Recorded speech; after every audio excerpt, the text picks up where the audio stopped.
Now, I would like to invite Mr. Charles McFadden, Executive Director of ACBAR, to deliver his welcome address to the guests. Please. Thank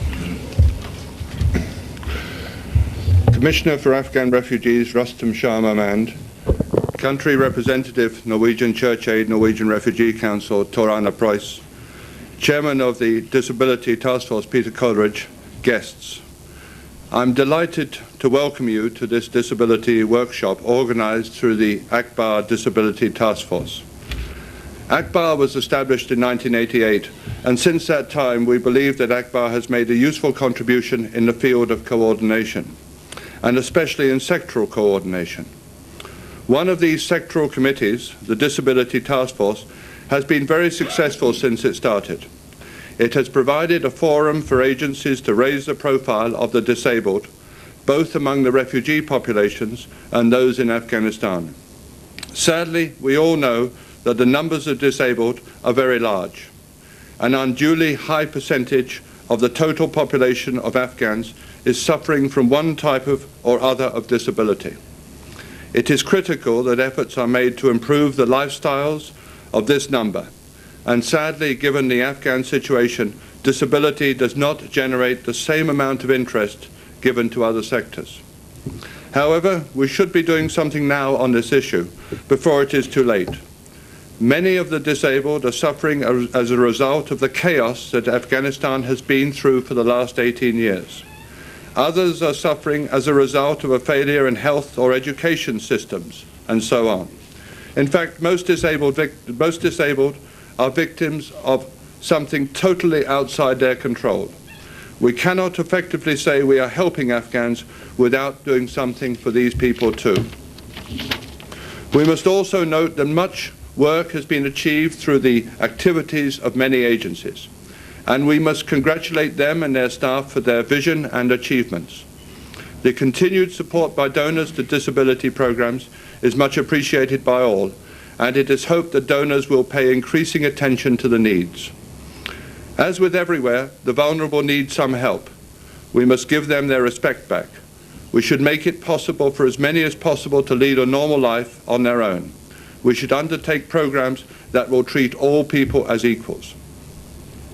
I hope the workshop over the next 2 days will help establish some framework under which efforts can be coordinated better for a new approach to making life a little better for the disabled. I'm sure many of the disabled, given their incredible resilience and stoicism to such problems, will both help themselves and help others in the same position. Finally, I would like to express ACBAR's gratitude to Norwegian Church Aid, Norwegian Refugee Council for their much appreciated support to fund this workshop. Torana Preuss has been a special friend to ACBAR since his time here, and I would very much like to acknowledge that again today. I would also want to appreciate Rustam Shah Mahmand's continued support for Afghanistan and the NGO community. We desperately need this at this time and in the future, and we remain very grateful. And my thanks to the organizing committee for all their efforts in setting up this workshop. Thank you very much.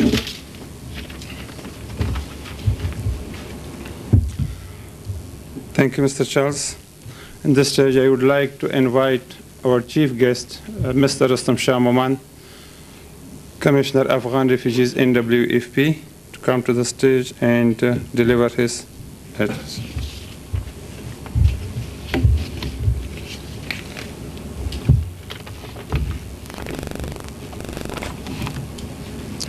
There was no clapping at the end of Charles McFadden's speech, and I thought we were sitting in Jalalabad or Mazar Sharif. Ending there and because beginning here now.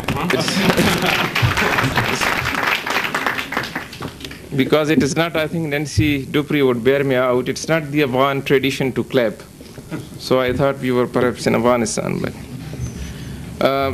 Mr. Charles McFadden, the Executive Director of ACBAR, Nancy Dupree, other distinguished guests, ladies and gentlemen, I am very pleased to be here on the occasion of the inauguration of this workshop. The gist of what Charles McFadden said in his speech today was given to me by him over dinner last night in a Chinese restaurant. So I know what this workshop is about, and I'm sure that the deliberations of this conference, this workshop, would go a long way in identifying the problems and seeking solutions to some of the more urgent ones. Ladies and gentlemen, at the end of every major conflict, societies and nations have to grapple with the problem of looking after the large number of men and women and children who have been crippled, maimed, or have suffered some sort of disability. They are not only remnants of a human tragedy, but also a grim reminder of the extent to which human beings can go in inflicting the worst type of damage on their own fellow human beings. Conflicts always tend to bring out the best as well as the worst in human beings. Motivated by nobler instincts, man can attain heights of glory and can be a blessing to other creatures. Driven by meaner impulses, he can be worse than beasts and can spell disaster for other human beings. At the end of the World War II, the people of the world had to contend with a large number of disabled men and women and children, and there was a global effort to find them a place of dignity in society. We have such a problem locally in that hundreds of thousands of Afghans have become disabled due to the long conflict in Afghanistan. Unfortunately, the conflict in one form or the other continues to this day, and more people are becoming disabled. On the one hand, the number of disabled persons is increasing. On the other hand, that war-ravaged country does not have the resources to come to the rescue and help of these who need help of others. Since every disability has social and economic implications, the society owes it to a disabled person to take him or her out of the dependency syndrome. Many disabled persons have been treated and cured. Others have been trained to lead a normal life by utilizing their skills and training.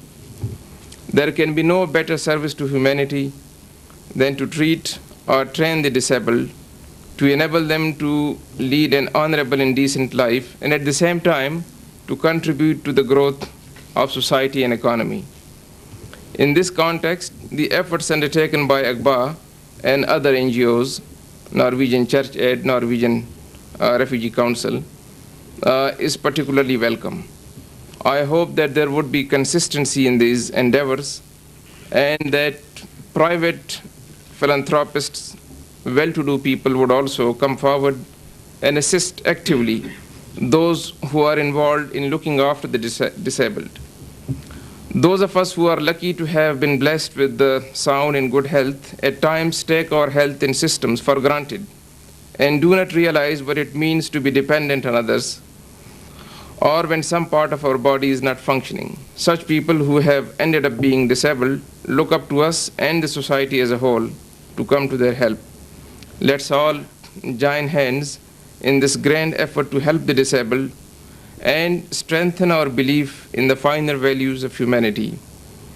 For those dedicated people who are participating in such efforts, there could be no greater reward than their own contentment. They're always at peace with themselves and are the true servants of humanity. And such service is best rendered when it transcends the boundaries of race, color, religion, or geography.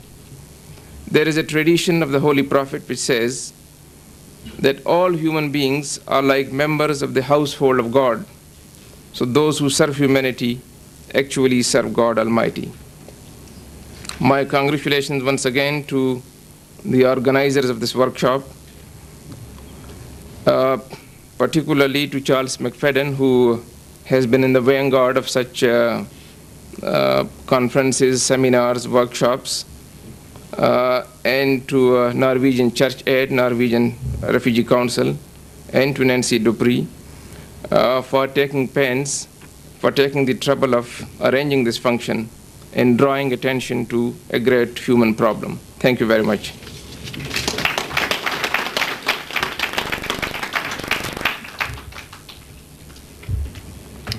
Thank you very much. Now I would like to invite Mr. Tor Arne Price, Country Representative, Norwegian NCA NRC, for his keynote addresses.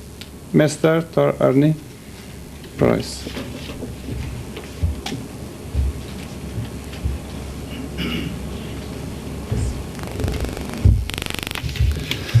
Commissioner of Afghan Refugees, Rustam Shah, Charles McFadden, ladies and gentlemen. It's a it's a privilege for Norwegian Church Aid, Norwegian Refugee Council, to sponsor this workshop. Disabled are among our main target groups, and we are supporting quite a few programs for disabled. And we really appreciate this opportunity also to sponsor and take part in this workshop for disabled. As already mentioned, there are quite a large number of disabled in Afghanistan. Not only people that has lost limbs, you find a lot of blind people, deaf, people with other types of disabilities.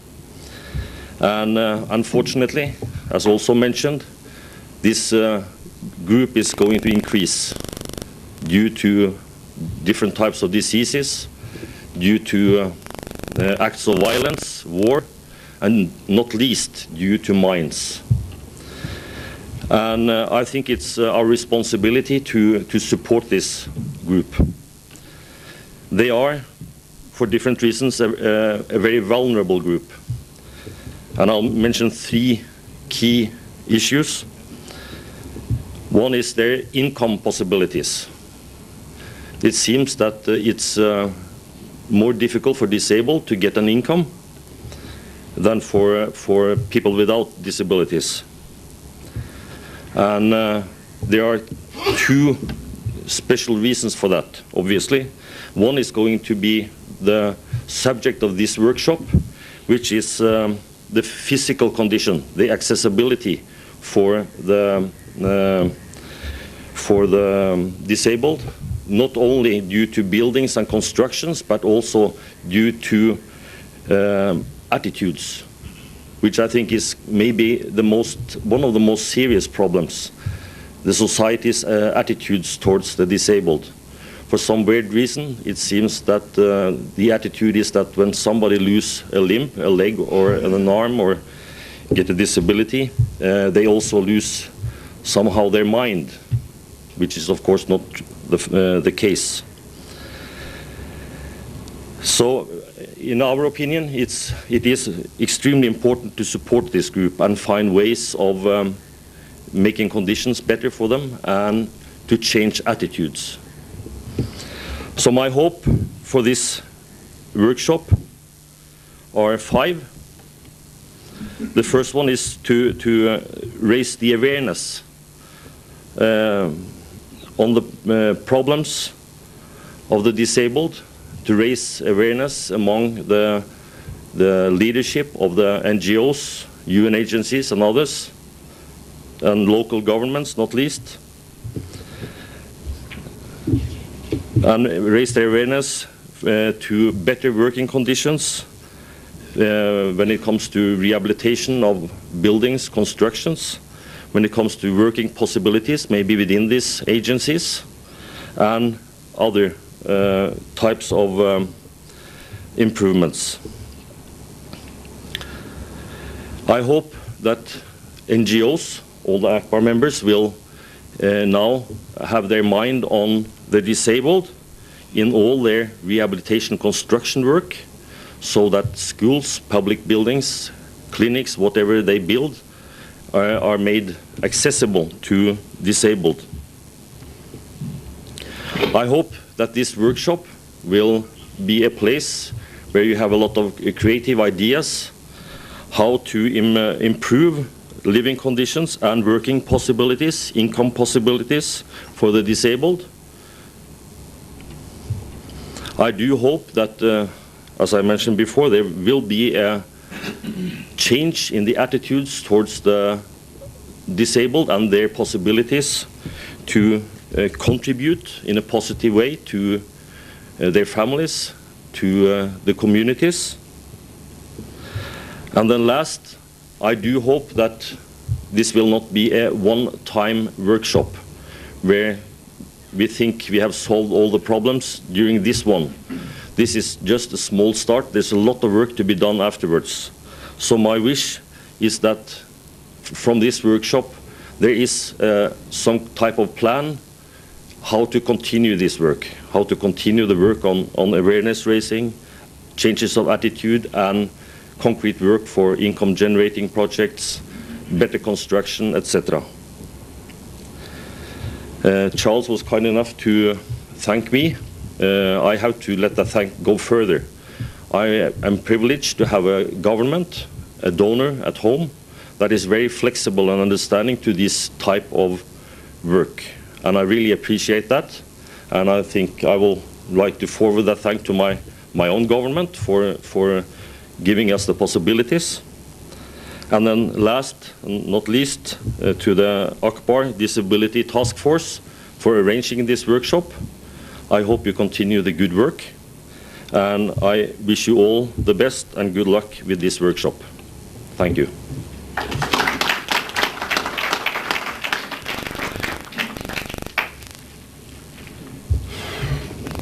Thank you, Mr. Arne Price.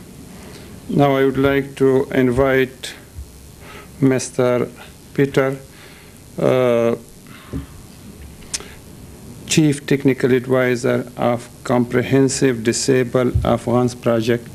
In the meantime, he is Chairman of Disability Task Force of ACBAR, to come to the stage. Now, I want to talk about accessibility in its widest sense.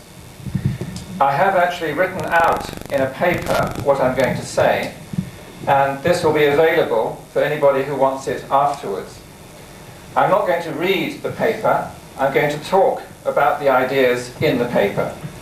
So what will be printed at the end of this conference will be the paper that you can read, but I will now talk more informally about the ideas in it. I hope everybody can clearly what I'm saying. I would like to situate Afghanistan within the global discussion, debate, and level of activities around disability and accessibility. So I want to look at the other parts of the world and then come to focus on Afghanistan at the end. As I say, I'm going to interpret the word accessibility in the widest sense. I think we need to start by looking at some basic concepts. How do we view disability? When we talk about accessibility, what are we talking about exactly? Accessible to what? Are we just talking about buildings? I think we're talking about accessible to society. And I want to introduce to you two ways that we can view the issue of disability. Okay, the first model views the problem of disability. The problem of disability lies in the person who is disabled. You have a defective person, and the problem is that they're sick, or they need a cure, or they have fits, they can't walk, they can't see or hear, they can't use their hands, they can't get up steps, they have a bitter attitude towards the world, they are housebound, they are stuck in their house, they're confined to a wheelchair. These are all the images and ideas around the medical or individual model of disability. The problem is the defective person. But there's another way of looking at disability, which we could call the social model of disability.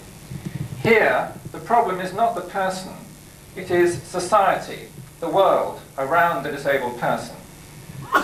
So in this model, the disabled person has poor job prospects, segregated education, badly designed buildings, no lifts, no parking spaces in Western cities, isolated families, inaccessible transport, few sign language interpreters, superior attitudes from other people, prejudiced attitudes from other people. They live in poverty and on a low income. Now, if we look at disability from that point of view, you can see that it turns the whole thing around. It no longer becomes the problem of the disabled person, it becomes our problem, the problem of people around the disabled person. And during this talk, I want to illustrate various examples around the world of how different governments have used these two different models.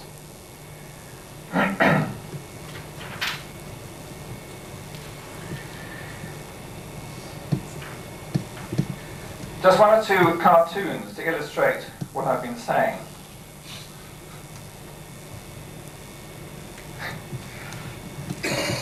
Here is someone without any arms who's playing tennis with a tennis racket strapped to his head. Now, this illustrates a very common idea, which is that disabled people should be like other people. If they want to participate in the world, then they have to behave like ordinary people.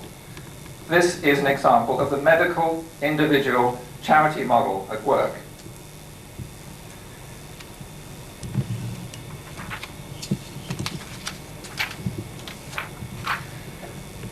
Another view of disabled people is a blind person with a guide dog, and someone is instructing the guide dog on directions to how to get somewhere.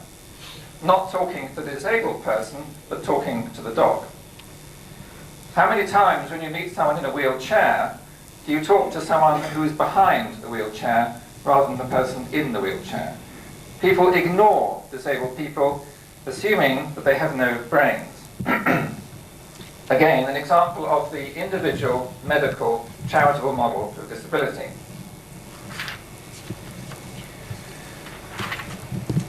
Finally, we tend to treat disabled people like children, protecting them perhaps too much from the world, so that even if they're adults, they're treated like children.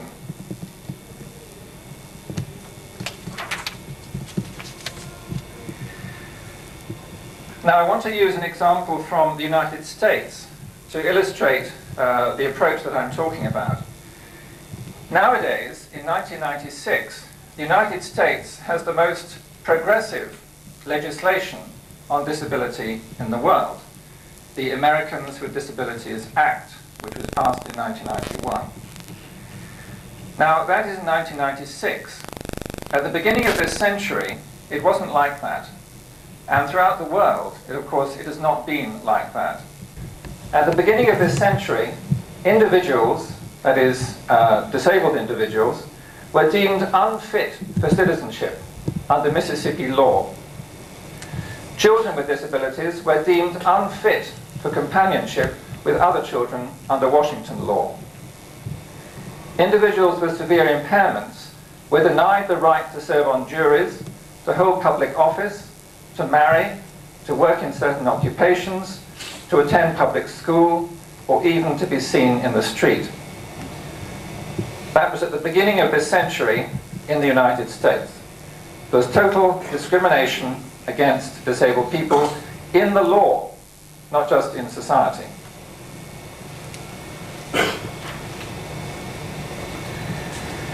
At the beginning of this century, Darwin was proposing his theories of evolution, which depended heavily on the idea of the survival of the fittest.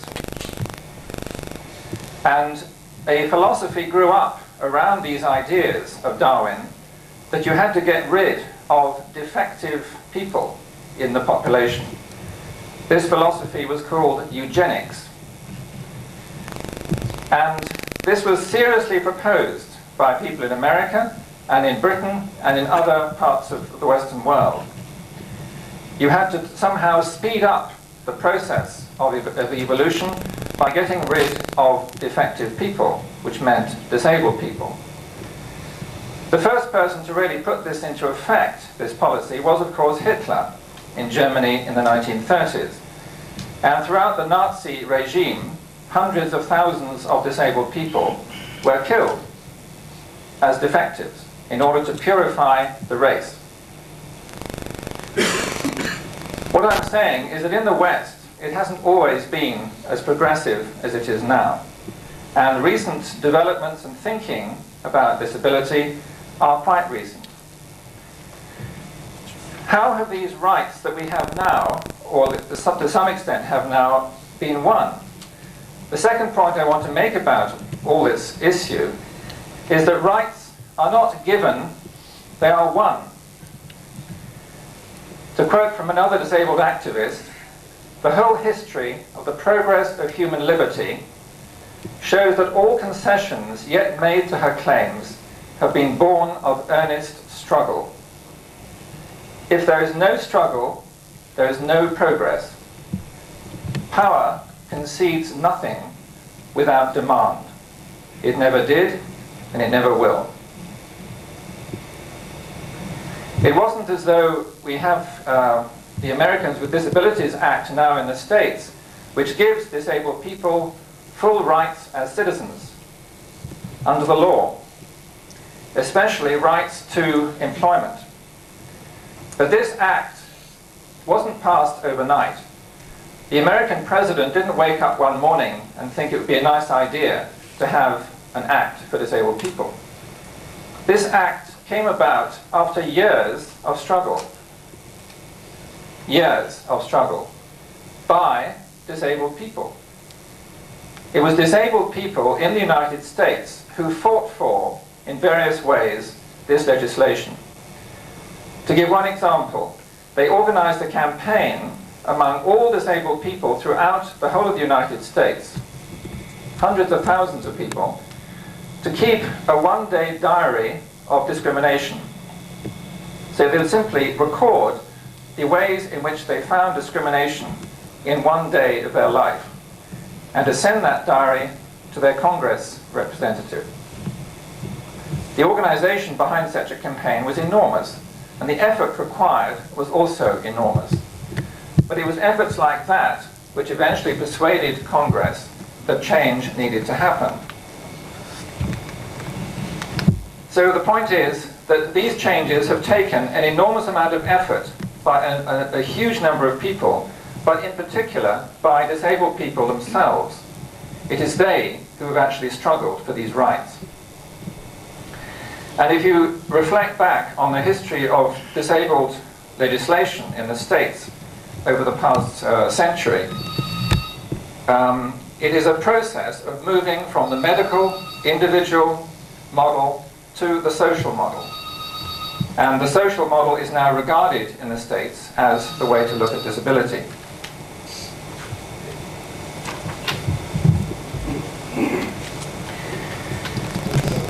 If you look at another part of the world, the Soviet Union, or the former Soviet Union, they had a different view of disability, which was based on the charitable individual medical model. In the Soviet Union, there were two basic ways of looking at disabled people. One was to say they should be in large institutions, and that's where they should stay.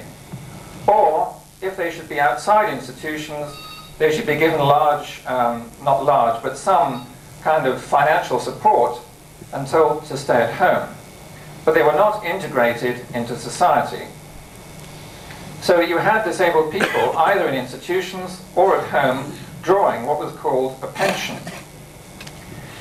Last summer, I visited 3 countries of the former Soviet Union: Armenia, Georgia, and Azerbaijan. And I met a large number of disabled people. And they started their discourse, their conversation with me, by saying, "We want our rights." And I thought, that sounds interesting. This sounds full of potential. I said, "What kind of rights do you mean?" And they said, "We want our pensions back." Their pensions, of course, stopped when the Soviet Union collapsed. All of the economies of these countries have now collapsed, and so no more pensions for disabled people. And that is what they regarded as their rights. They were still stuck in the medical, individual, charitable model. Disabled people are helpless, and you give them handouts. That was their view. It will take years to change this view in those countries, just as it took years to change it in the States. These changes don't happen quickly, and they need to start in an understanding of these two opposite concepts.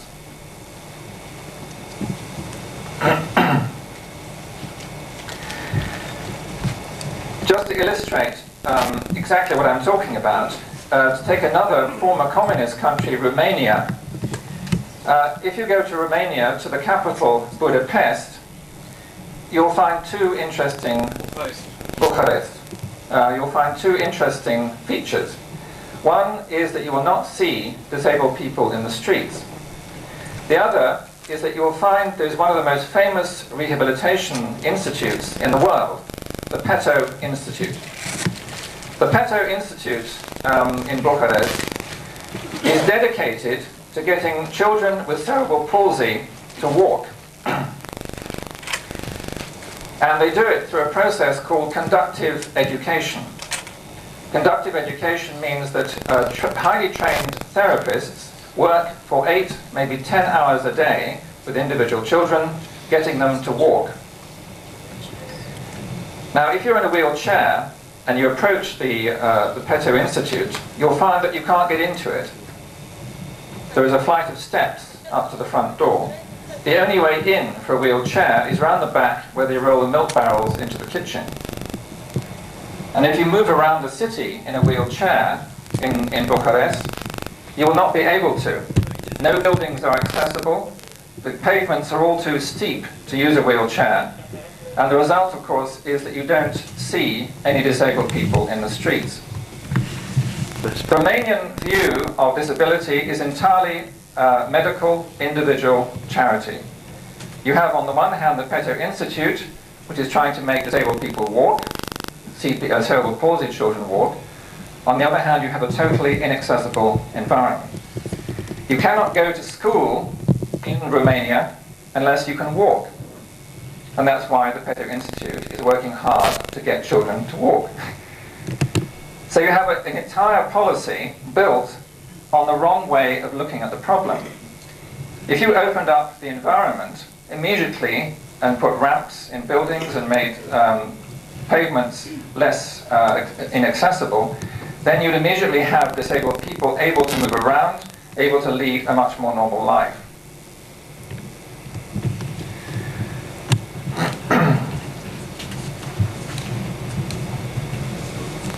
If we now come to developing countries, I would like to look at one more model, which I could call the empowerment model.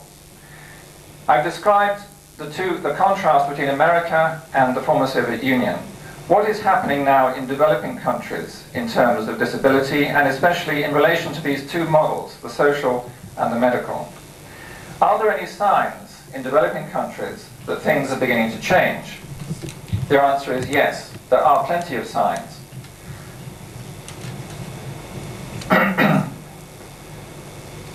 The first sign is something which comes out of, if you like, the American tradition, and that is what I would call the empowerment model. If we take India as an example, India is a country with a very long tradition of Hinduism, and within Hinduism, society is broken up into different castes. So that when you're born into a particular caste, you have to stay there for the rest of your life. There's no escape. To an outsider, it looks like a very unequal society. And the whole society is full of these kind of divisions which appear to cut right across conventions on human rights. About 8 or 9 years ago, a blind person in India called Venkatesh, who had been quite successful in his own career in the corporate sector, decided he was going to work in the field of disability in India. He began to travel as a blind person on his own to villages in India. And he would ask them, where are your disabled people? And they would gather and they would meet him. And he was an educated person from the city, and they assumed that he had brought them something. And they would say, well, what have you brought us? He said, I brought you absolutely nothing. Not even the price of a cup of tea, not even a bus fare. Well, why have you come? I've come to discuss your problems. Now, in Indian villages, you have on the one hand gross inequalities. You also have a strong tradition for social action. Gandhi, obviously, is a name that comes to mind when you're talking about social action. But all over India, there are associations of people who are working for their rights in different ways. Women fighting for their rights, landless labourers, bonded labourers, what are called Dalits, people at the bottom of the heap. So in meeting with these groups of disabled people, Venkatesh said, so you have these problems. You're discriminated against at every point. What are you going to do about it? And they would say, well, what can we do about it? He says, well, what do the women do about it? What do the landless labourers, the bonded labourers, the Dalits, what do they do? Well, they form associations. They struggle. And they try and get themselves noticed by forming these associations. So Venkatesh says, well, why don't you do the same? Form associations of disabled people who can fight for your rights and help each other.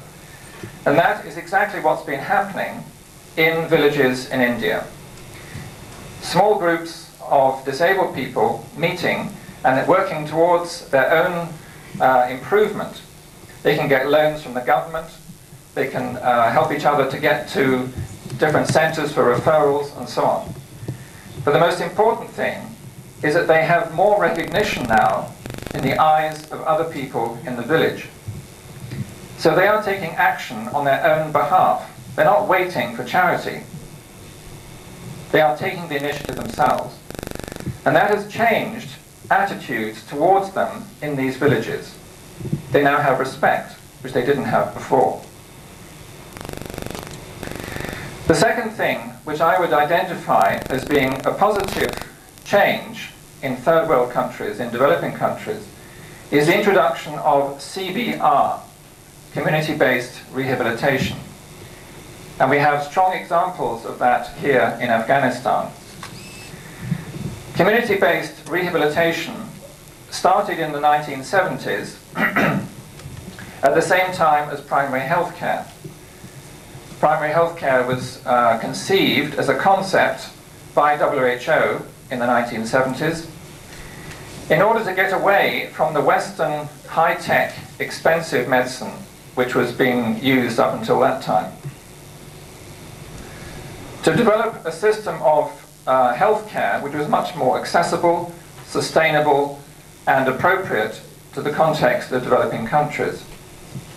CBR was the same idea, to come up with an idea of rehabilitation which is much more accessible and sustainable and appropriate in third world countries.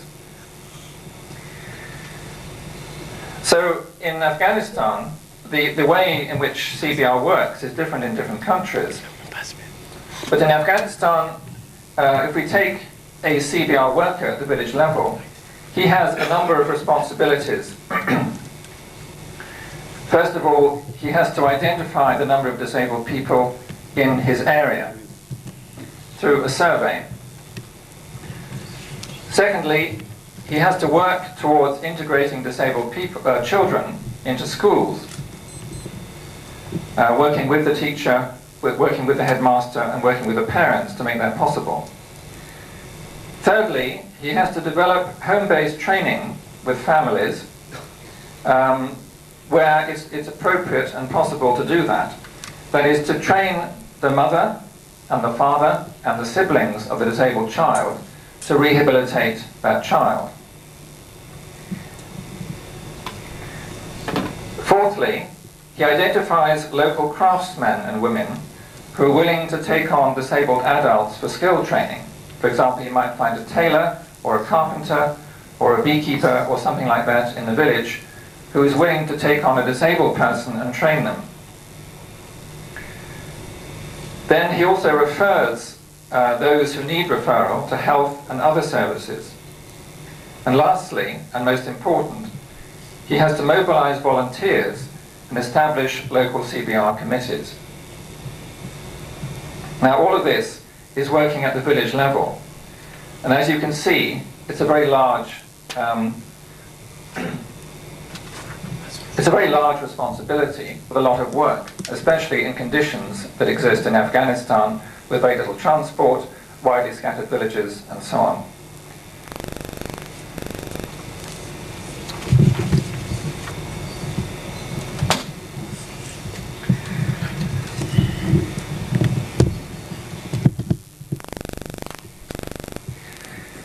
I talked basically about the social and the medical model in the way of looking at disability, and the fact that any disabled program or policy has to start with an understanding of these two ideas.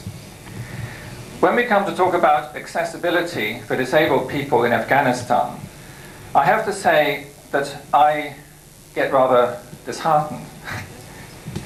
There are two reasons why I personally get disheartened, and I haven't been here very long, I have to say.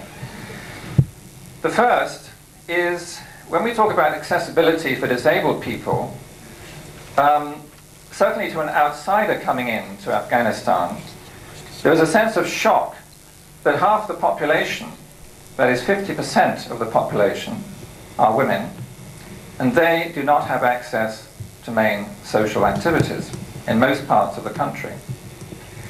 So when we're talking about access for disabled people, it seems to me very problematic if we don't also speak about access for women to health, education, and to social activities. I'm aware that this is a very sensitive issue, and you may feel that it's not appropriate to raise it here, but I do raise it because I think it's a basic rights issue. And Afghanistan itself has signed a number of UN conventions which uphold the rights of women in all respects in the society.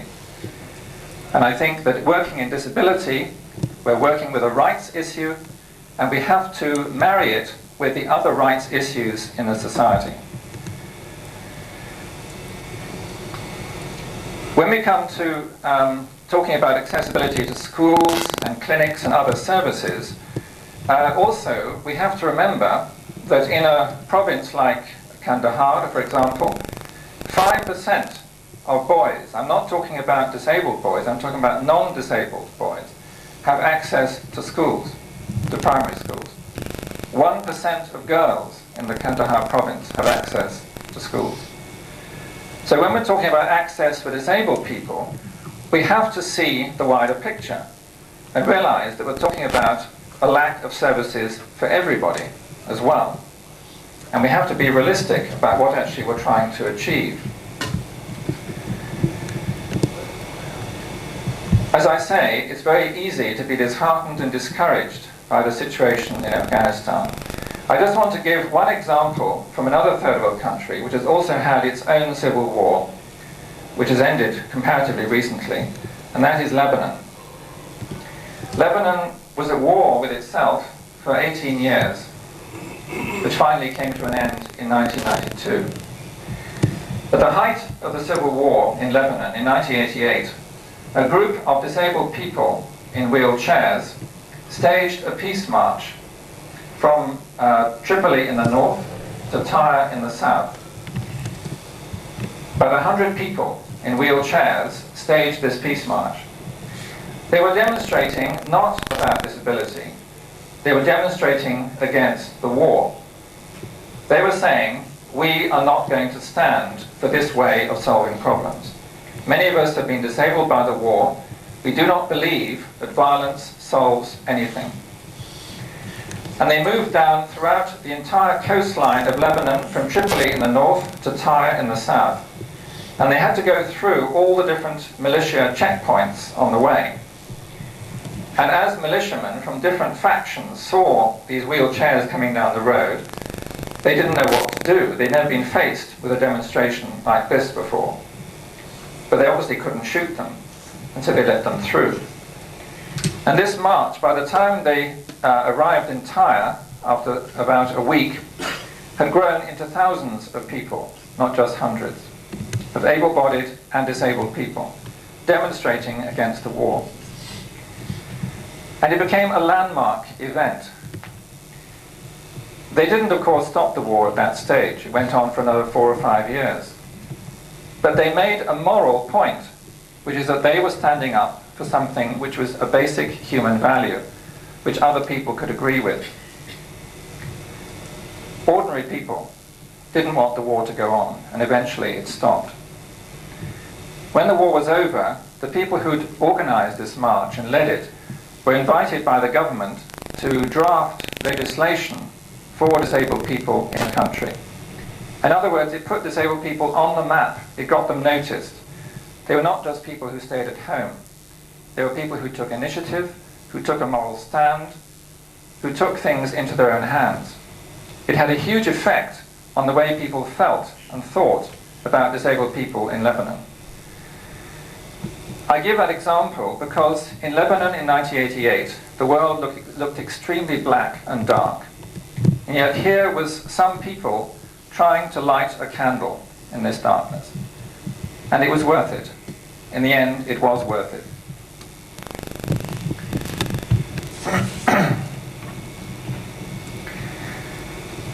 CBR in Afghanistan provides an opportunity for looking at development, looking at society, looking at values in a different way. Already in the program that's being operated in Afghanistan, in the CBR program, you are seeing a change of consciousness among people, among those who've been trained, among women, because they now have an opportunity for learning, which they wouldn't have otherwise. They can learn about child development, about psychology, about physiotherapy, about things which are important for their own family life.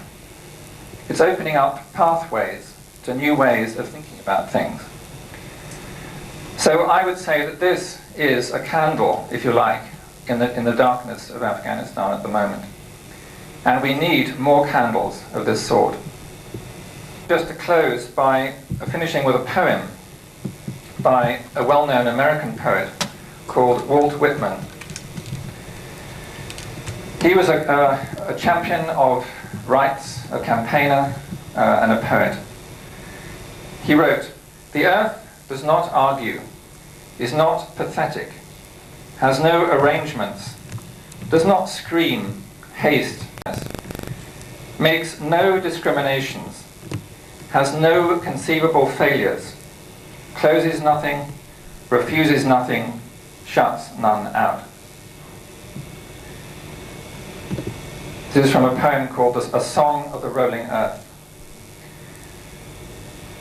So this concludes what I'm saying. We have to decide what kind of society we want to live in. And we all have to take responsibility for that. We can decide whether we want one which makes discriminations, or whether a society which has no conceivable failures, where we don't regard anybody as a failure, which closes nothing, which refuses nothing, and which doesn't shut anybody out. Thank you.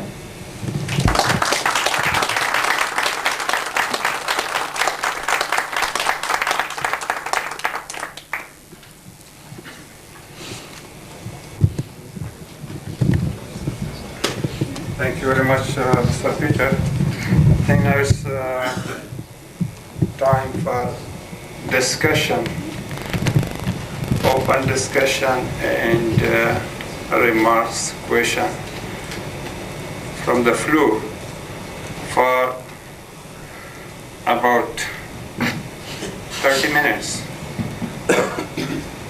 Mr. Peter is here. If there is any question, he can reply. Thank you very much for your lecture. I think it was appreciated by everybody. Just one question. You talked about this demonstration in Lebanon, and you said it was successful, but you didn't give us any picture about the success. If you could just describe a little bit more in detail this sort of success, because my experience is very often that successes are mentioned, but when the success is going to be described in detail, the outcome is often poor. This does not mean that I want to lower down this sort of demonstration. Thank you.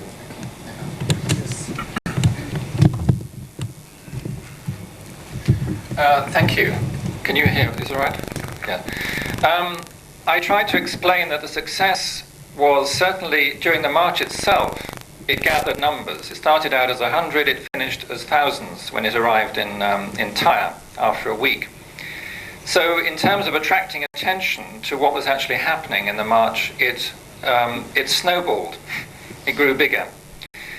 But I think, and it's often difficult to evaluate the success of such ventures, but I think what I would point to is the fact that it was people who were disabled, many of them by the war, who were taking their own initiative and which people recognized as such. Before, people had thought, well, these are people who need charity, but they didn't expect them to take this kind of moral courage into their hands. And there was the fact that they were invited, the leaders of this march were invited to draft the legislation when the war was over, which would affect disabled people, was a recognition that they had put themselves on the map, if you like. That, to me, was the main mark of success, that they'd got themselves noticed in that way. I mean, that, to me, is a success.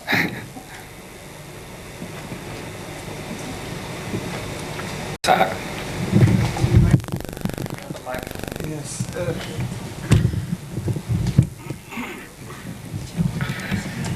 I thank you indeed, Mr. Fitter, for the very detailed and meaningful presentations on the charity models and then the individual models and then the social model of disability. And I think I would like to have a comment rather than having a question on the situation of disabled people in Afghanistan. I think it is an entirely different scenario in Afghanistan, where everybody knows that there was the imposed war on the Afghan community. And I think the Afghan has suffered to the extent which I pray and hope that no nation on the earth experienced such a traumas and tragedies. And that has dramatically contributed to the increase in the number of disabled people. And in this context, I would call Afghanistan, the situation of disabled people in Afghanistan as a humanitarian emergency. Since there is no a central authority or a government or a structure which could cater to the need of disabled people that it should have been. And second, the whole infrastructure has been destroyed, and there is no resources in the Afghan community to what should be offered or to what should be given to disabled people as a total rehabilitation of enabling them to contribute to the society and have a value in terms of social, cultural, and economic opportunities.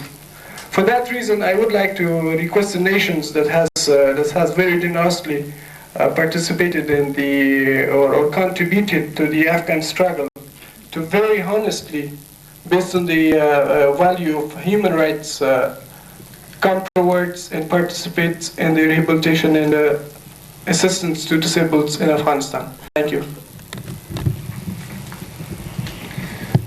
Thank you for your comment, Sahak. I think that it was worth mentioning that in Lebanon also, people blamed outside powers for the struggle in Lebanon.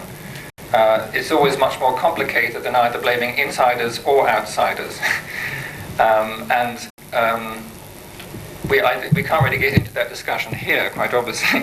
But I do take your point that it's a lot of outside interference has not made it easier to end things in Afghanistan. I think that from my own point of view, why have I chosen to work in this field of disability? I would say it's because you can start changing attitudes about fundamental human values by working in this area, which spill over into other areas of development. And that's why I think a ACBAR program in Afghanistan is so incredibly important, because it starts to change views, policies, and attitudes about very basic values. So I think it's not. I would not agree that one should simply ask the outside powers to stop. We're not in a position to do that. I mean, of course, we agree with that, but we have to work ourselves in the country.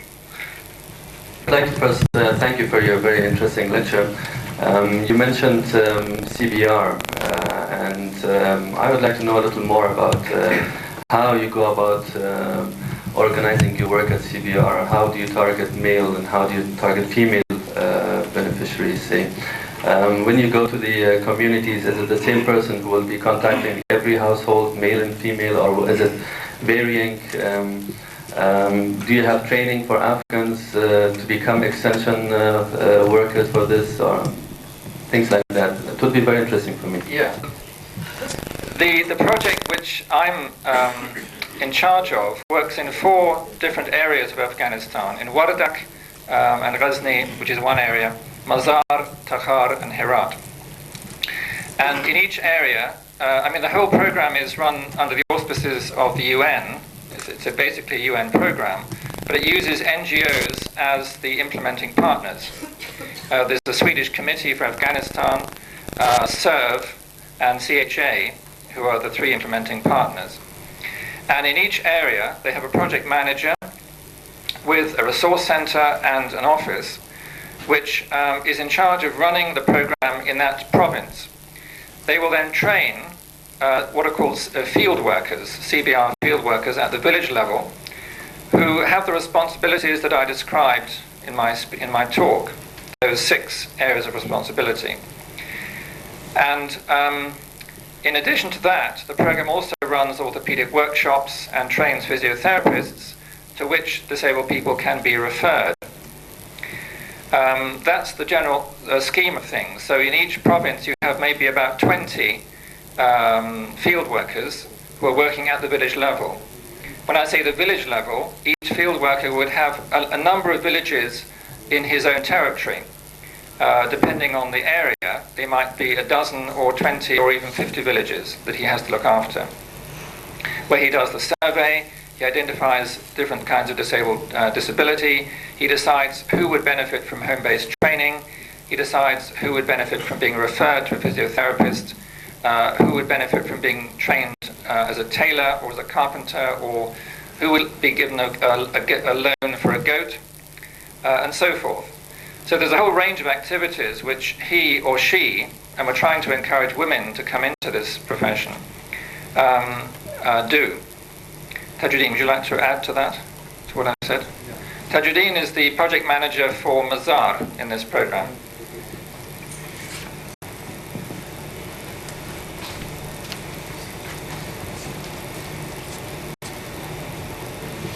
Good morning to everybody.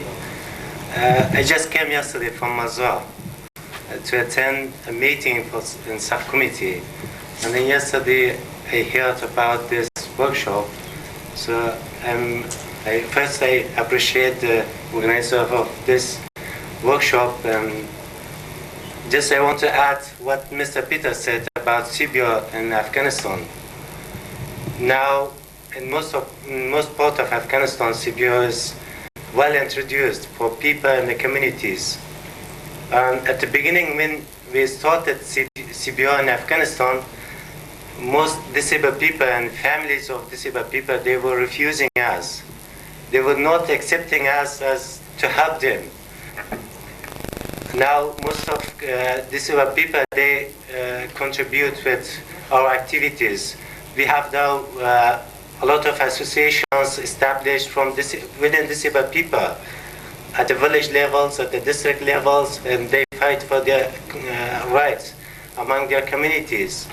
And we have a lot of active associations from disabled, and they are doing something for themselves, and they attract other community authorities to contribute with their situation.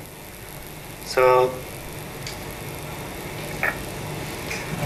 that's all about CBR. So if you have any more questions, I'm here. I want to know about the female CBR committees. If there is any, how do they move in the villages?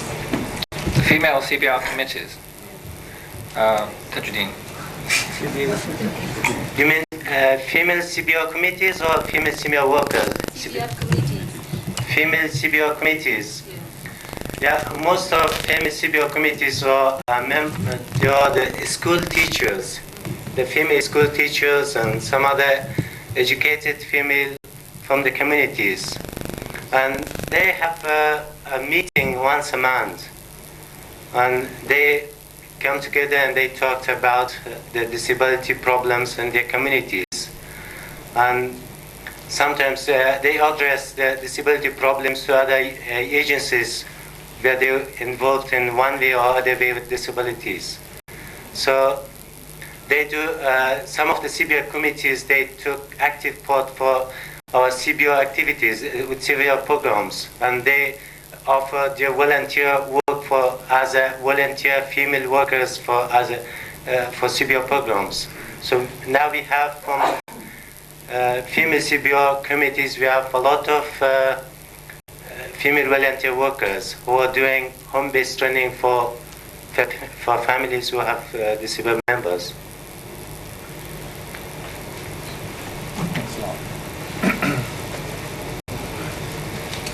Any more questions about CBR? I don't know whether, yes, at the back. I just wanted to know about training in these CBR programs. Because in Afghanistan there are so many NGOs, they are working for training of Afghan personnel. But one problem which I know it, most of the people, they don't know survey the market, what is the need of the market. Whatever they're producing, they will sold in the market or not. So this is very important point to be kept in mind. Do you have any market survey for those people who are going to train in your programs? That's all. Okay, so you're asking about vocational training specifically, are you? Yeah, because you said training can be vocational and other trainings. Yeah. But vocational training I'll find to it. Right. Because I mean, just to clarify that there's a very large training component in the whole of the CBR program. Training physiotherapists, for example, is an important part of it.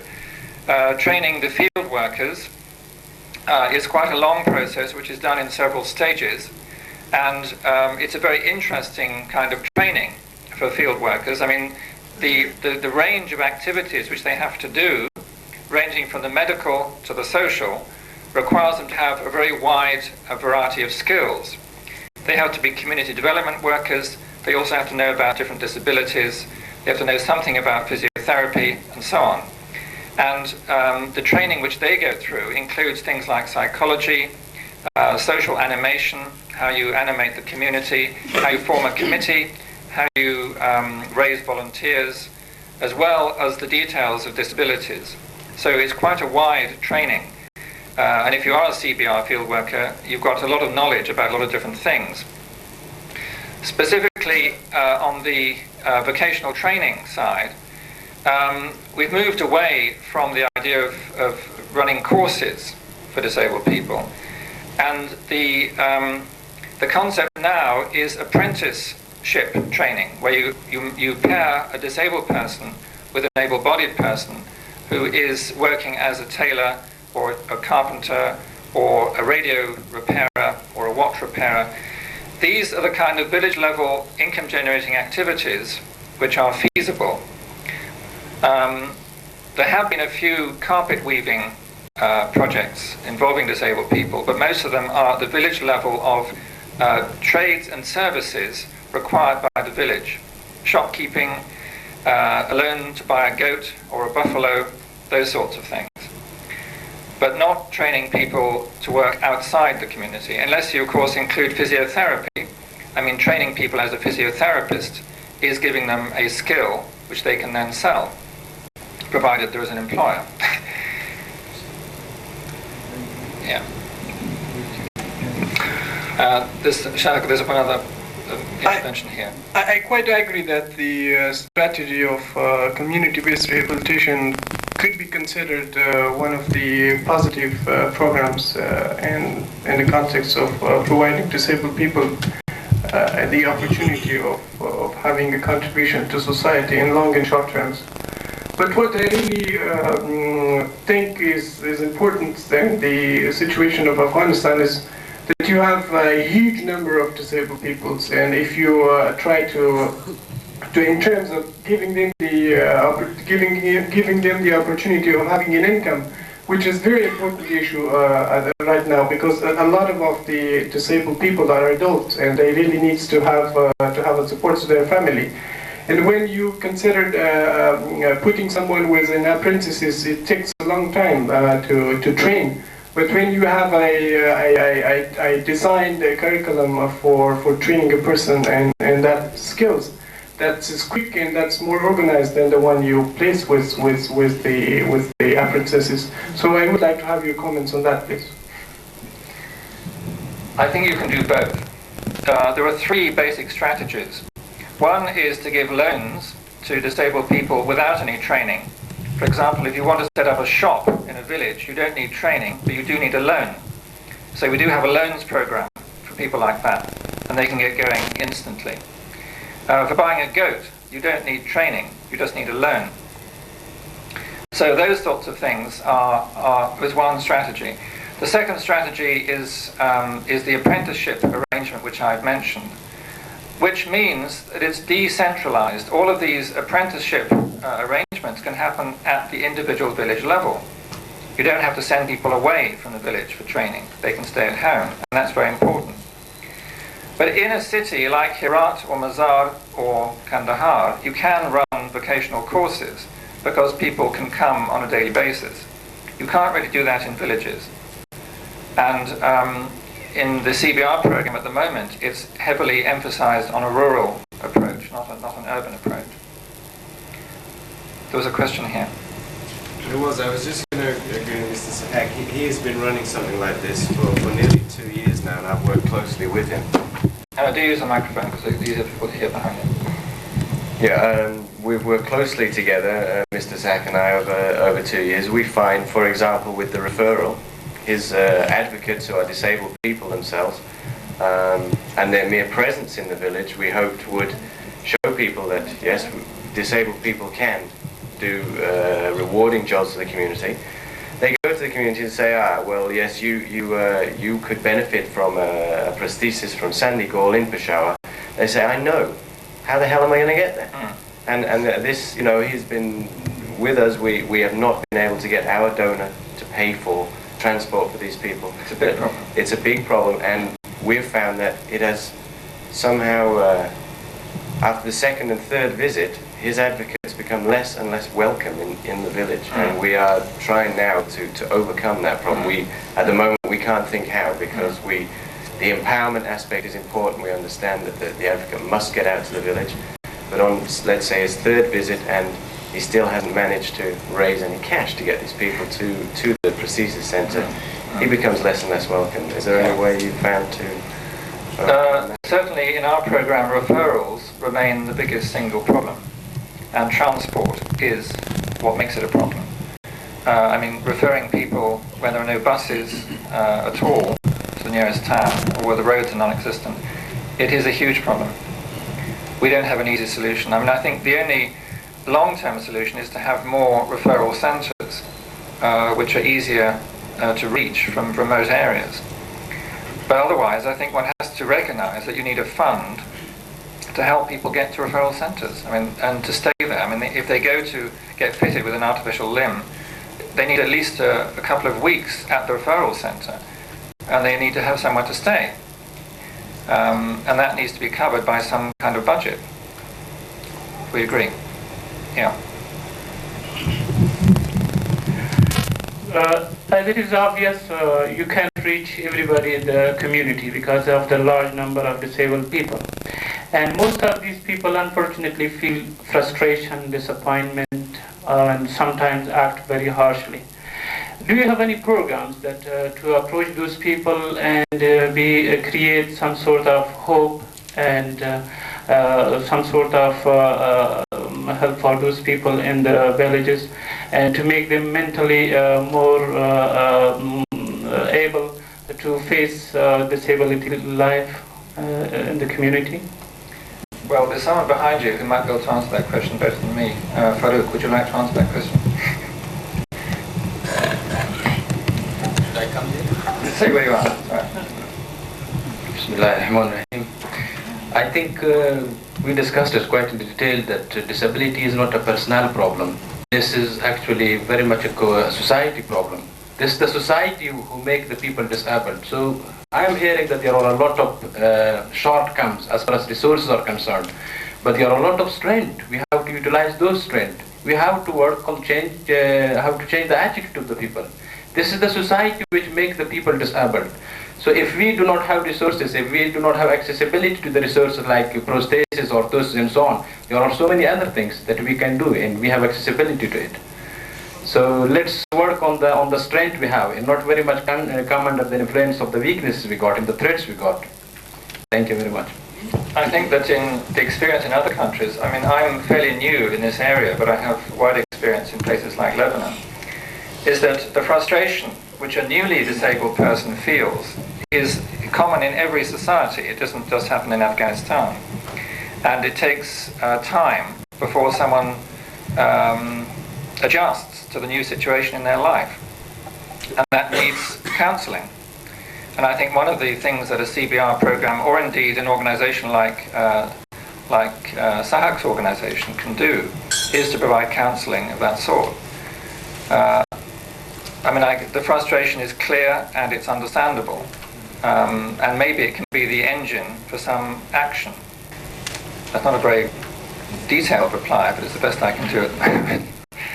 Yeah, there's another question here. You mentioned before the apprenticeship programs in the villages. Now, as far as I know, the Afghan villages are usually very small. Very often, this is only one qala or one building compound which builds one village, and the distances between the qalas and the houses are very far sometimes. Now that means that also the population is low. As such, the market is very small for anything that you produce. And if you think in terms of apprenticeship programs in the market, you're practically producing many people in the market who have the same skills. That means you reduce the market of the present skilled people. Is that not a problem, first?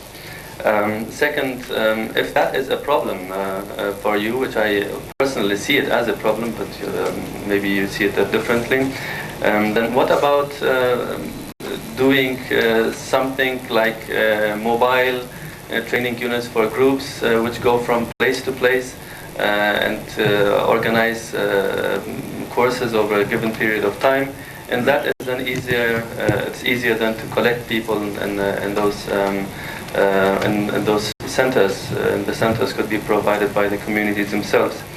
And what about the disabled people in the cities, the urban population?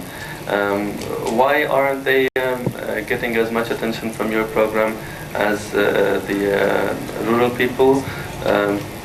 I refer to what you said before, that you concentrate more on the rural part of it. If you could just clarify on that. Okay. All right, you've got three questions. The first relates to saturating the market. If you train too many people, will they be able to sell their services? This is true of any income-generating program, whether it's for disabled or not. You have the same problem. I think my experience, which is so far not very wide, in, for example, visiting Wardak, is that yes, you have very small villages, but also the number of disabled people who could benefit from the apprenticeship training is actually quite small.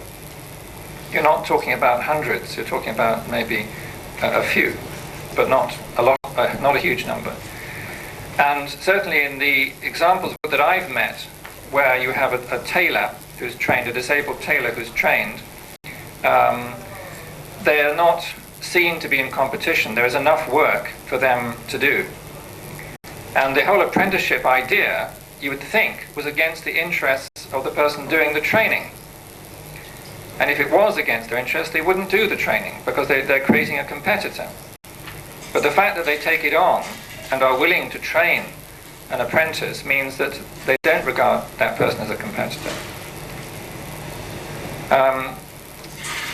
But I think this is a difficult area, and any village always, ultimately, you come up against limitations of what you can actually do within the context of a very small, isolated community.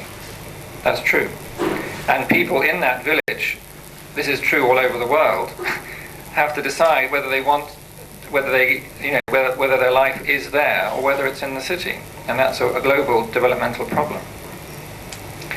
In terms of the rural-urban bias of the program, I think I'm only 4 months in this job, so I'm, as it were, not responsible for this policy. But I think the thinking was that there is quite a number of services already in cities for disabled people, but there was nothing in villages. And therefore, this was plugging a big gap in focusing on the rural areas. But I think it's still an open discussion about whether we should work in towns or not.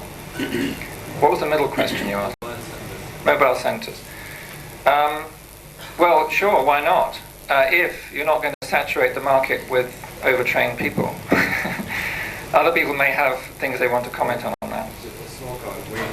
Having funded a mobile training, it's been the most successful in terms of identifying a need in a village, in a couple of villages. The need has been identified, the person's been trained and therefore has a job. The problem is the cost. Yeah. And unfortunately donors just do not want to pay that sort of money. And until we can persuade them that that is a way forward, because you're not saturating the market, you're finding a need, you're filling it, and you're moving on. That's our problem. They won't fund it anymore. I think we should take one last question and then we need to break. Yeah. I think I better have a comment rather than a question. I think since we're working in the Paktia host and we also have worked in Ghazni, what we have realized that we haven't found anyone in Paktia who could produce shoes. It means there is certainly a market for training people in the shoes business, because I don't know how much is the population of Paktia. And then if you come to clothings, you never find people who is producing and selling cloths. It means there is a certain market in the Afghan community which could be utilized in training disabled people as producers.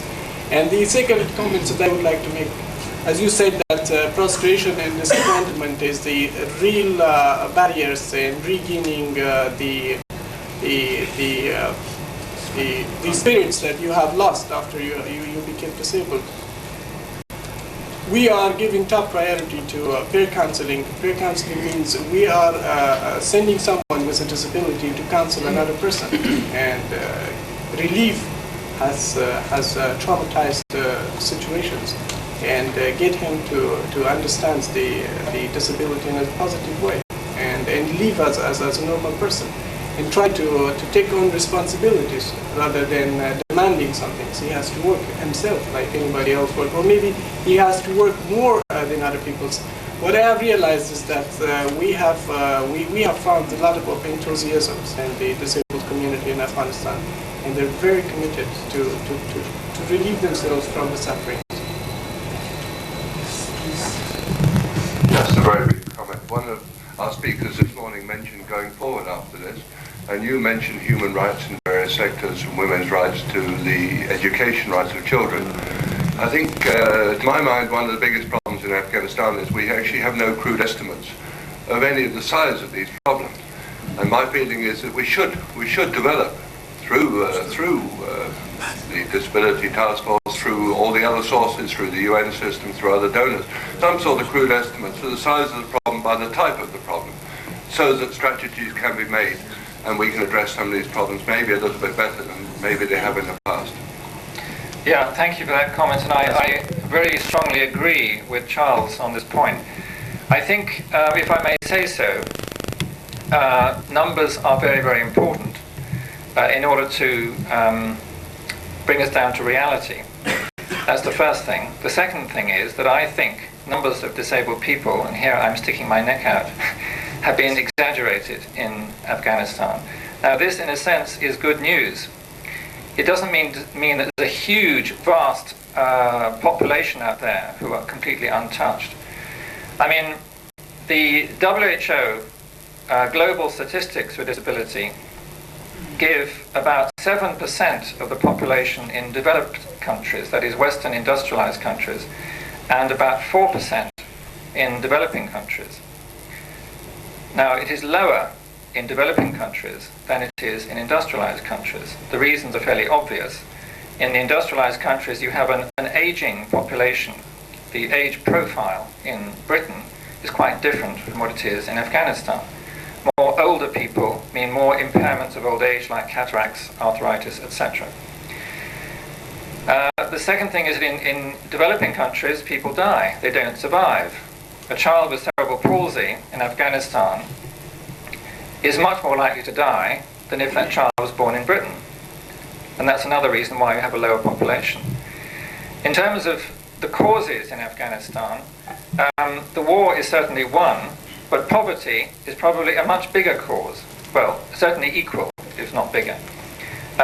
Things like women who are malnourished, giving birth, with no midwife, no medical facilities, often gives rise to birth defects like cerebral palsy, which is extremely common and very difficult to deal with. I mean, the most visible disability is losing limbs, because you can see people walking around in the streets on crutches or on artificial legs, but the vast hidden number of people is the bigger problem. And we're probably talking about 1 or 2% in any one village with a disability. So it is, as it were, a manageable problem. It is not an unmanageable problem. It doesn't alter the arguments in any sense if there are fewer. It simply makes things more realistic. Certainly, as far as CDAP is concerned, the Disabled Afghans project, we are trying to collect statistics to get an accurate picture of the size of the problem.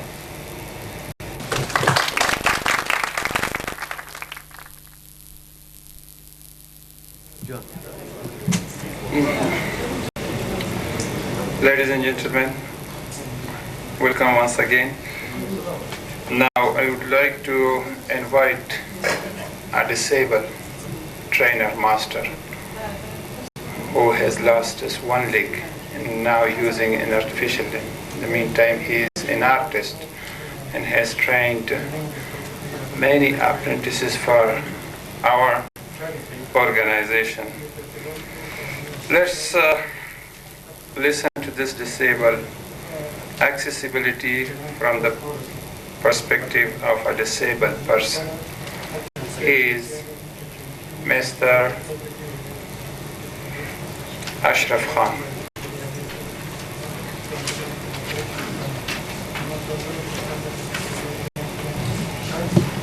He will deliver his speech in Pashto language, and you have a short comment in English.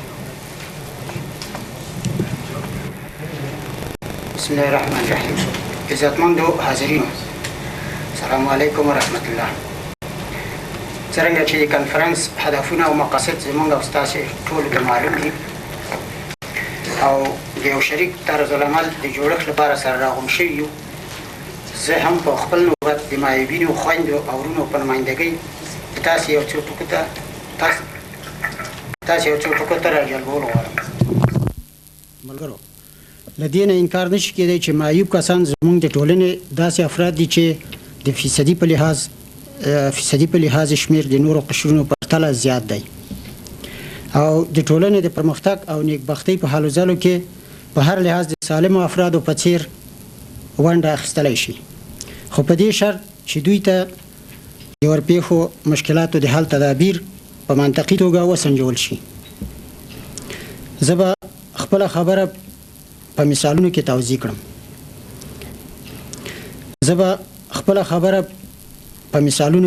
کړم. اول دا چې په حکومتي سطح باید معیوبینو ته د کار زمینه برابره شي، په دفاترو کې د دوی استخدام لپاره مقررات جوړ شي، داسې قوانین جوړ او تنفیذ شي چې د معیوبینو حقوق ګارانټي کړي. دوم، مؤسسات باید د دوی د روزنې او تربیې لپاره د مسلک او استعداد په لحاظ مفید پروګرامونه جوړ کړي او هم د استخدام په اړوند مثبت ګامونه پورته کړي. دوی باید معارف او فني زده کړو ته تشویق او راهنمایي کړی شي او د یو مشترک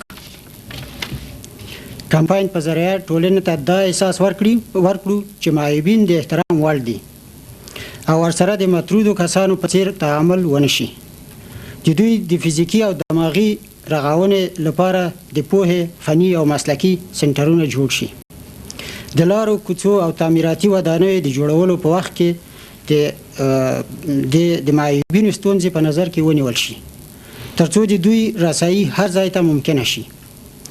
د دې ټولو کارونو اجرا په هغه وخت کې ممکنه ده چې موږ د ګروپ په شکل کې متحدانه هڅه او مبارزه وکړو. معاشرې ته دا په ګوته کړو چې معیوبین هم د دوی افراد دي، په آبادۍ او ترقۍ کې د سالمو افرادو په شان خپله ونډه اخیستی شي. او معیوبین دې ته وهڅوي چې د نورو تر سیوري لاندې ژوند څخه د خپل لاس په ګټه اتکا وکړي. په دوی کې د کمترۍ د احساس د لرې کولو لپاره عملي اجرات وکړو. خو د دې عظیم کار د انجام لپاره دوه شیان ډېر ضرور دي. اول په خالص او پاک نیت سره د خدمت جذبه او دوهم متحدانه جد و جهد. په پای کې له لوی خدایه تاسې ټولو ته د دې لوړ او دروند کار د ترسره کولو توفیق غواړم. السلام. Thank you, Mr. Ashraf Khan. Now I invite another brother, Mr. Aziz Rahman, who is double amputee using wheelchair, to come to the stage and deliver his speech.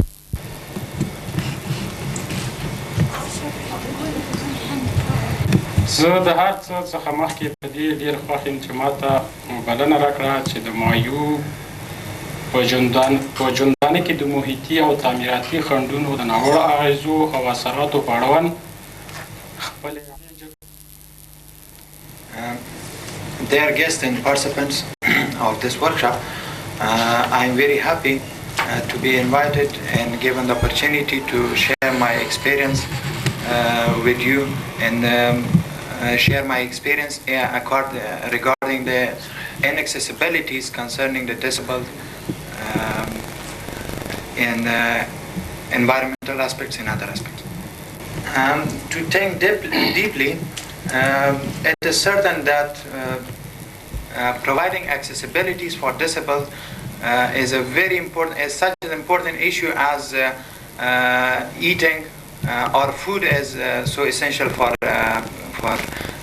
a live being, and if certain norms and standards are not respected in order to provide accessibilities for disabled, then instead of making a disabled person able, it will further disable him and it will not affect him positively. I always wish to have accessibility to mosques, to markets, to shops, anywhere, and I want to use these facilities as a normal human being. It is very unfortunate to recount my experience that since I have been disabled and I have to use this wheelchair, since then I have faced a lot of problems.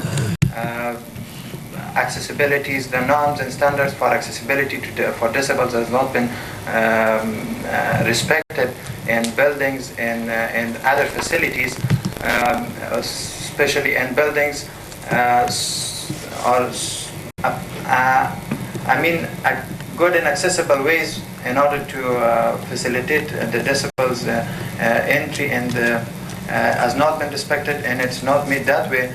Therefore, it is the society that has created problem for me and makes me further disabled and not able to venture.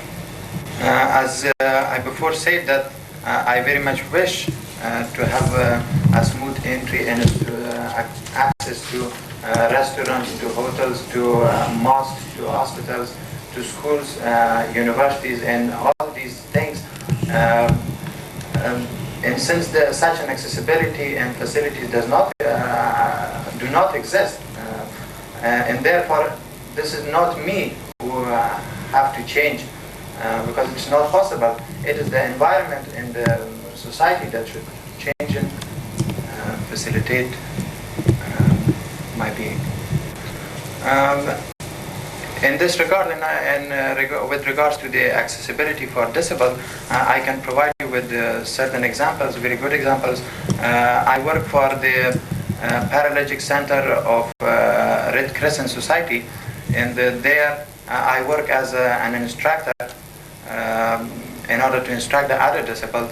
And there, in the building of that of this Paralytic Center, all kinds of facilities, all kinds of accessibility has been provided for disabled, so that any disabled going to this building, he is well able to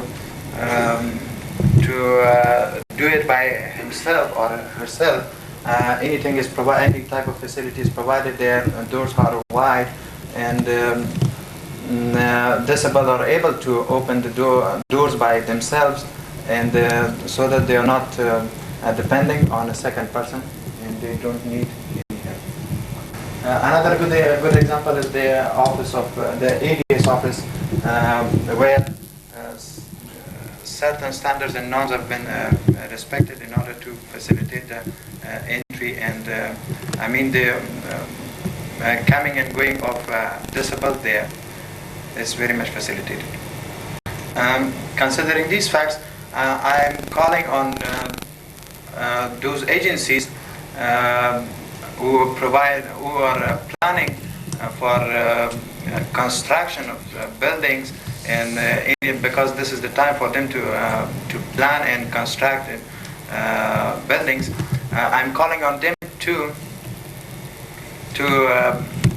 take this disabled problem in their consideration, and as much as possible provide accessibility to those buildings for disabled.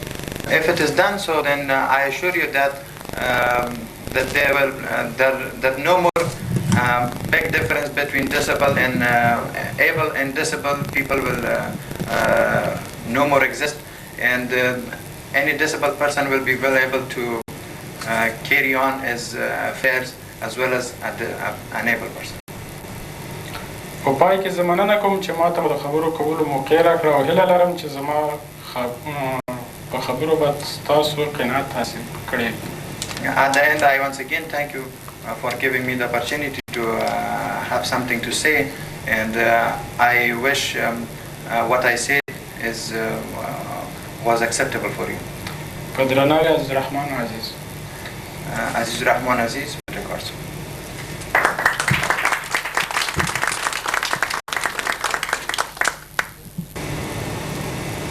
In this session, we will again have discussion from the floor. Questions, answer, remarks, comments, and up to lunch at 12:10, we have the time to discuss this important issue.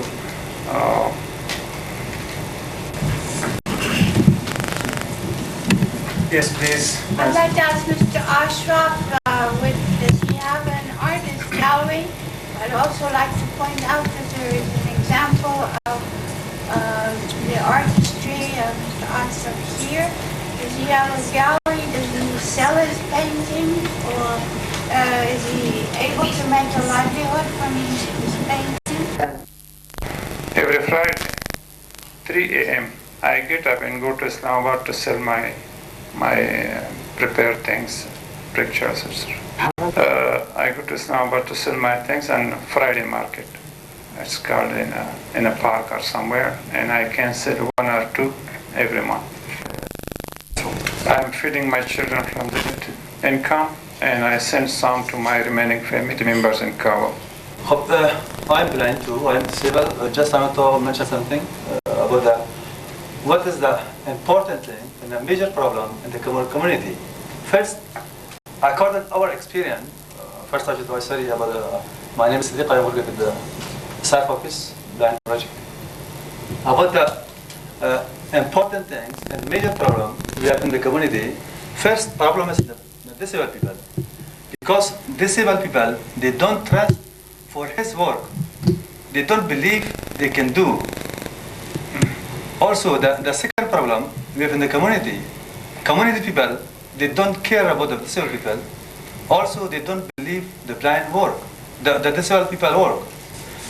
The NGO or working with the disabled people, it's not enough.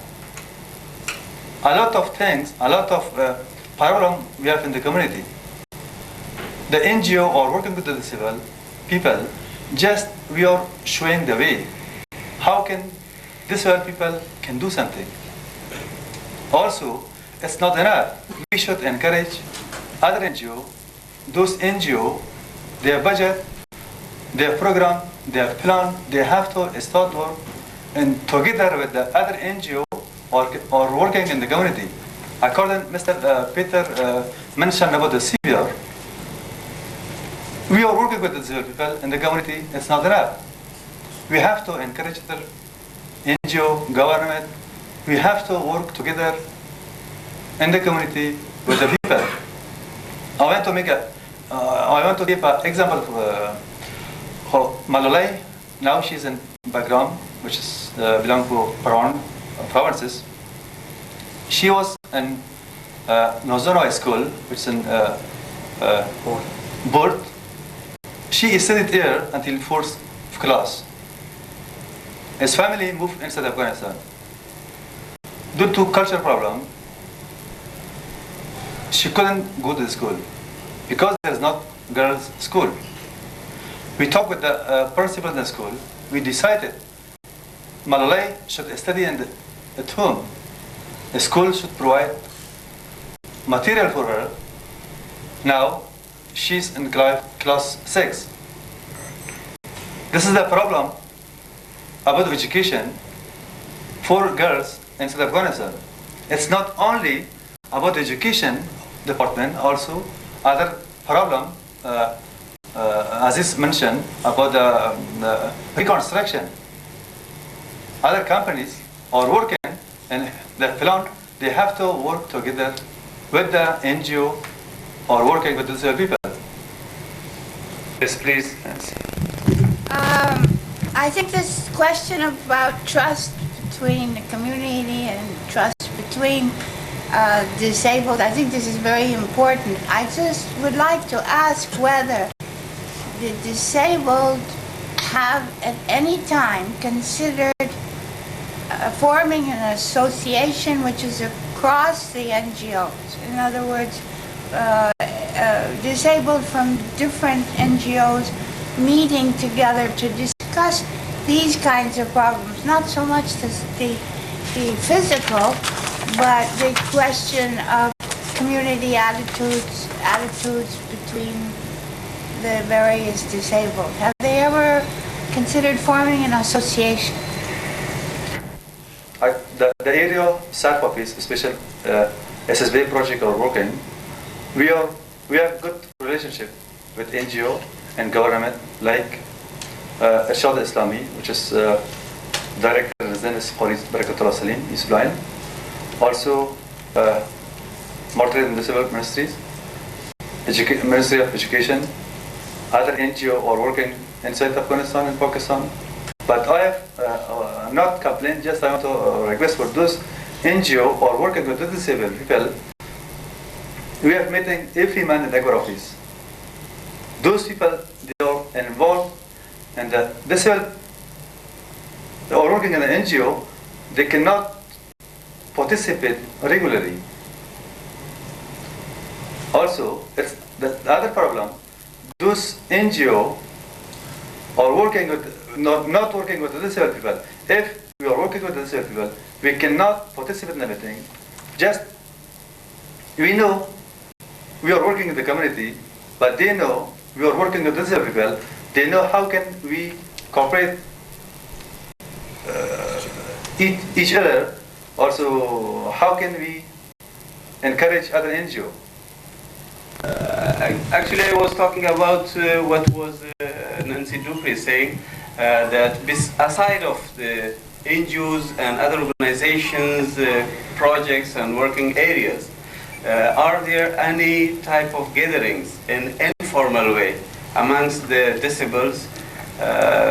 Just as an example, Mr. Peter was mentioning in his lecture which was very bright and clear that a disabled man in India, without having anything with himself, he went to rural areas, different villages, and he was discussing their own matters.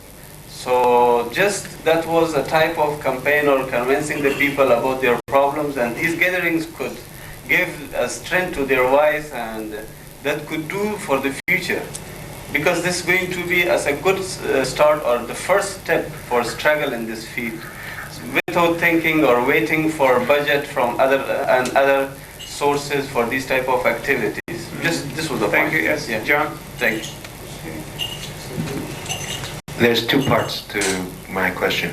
Yes. I think that both the disabled and the able world could be, if you want to oversimplify things, could be split into people that are primarily self-motivated and people that are primarily externally motivated.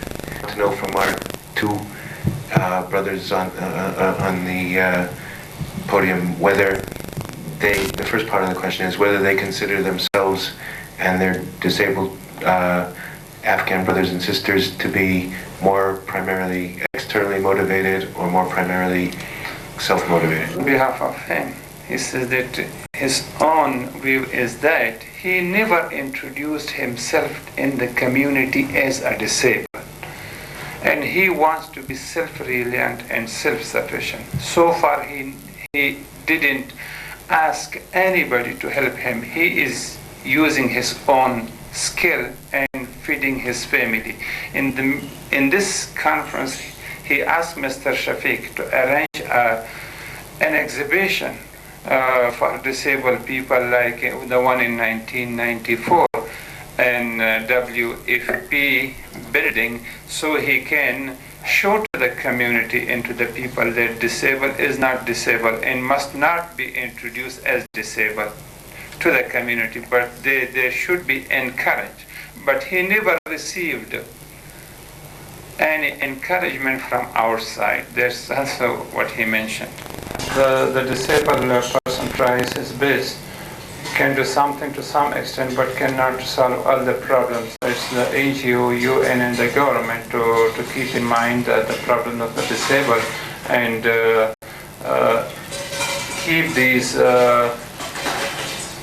mobility or physical environmental problems of disabled into their plans. So altogether this can be solved in future.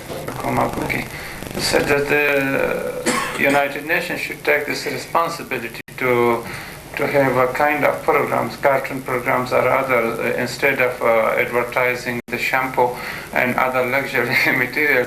They should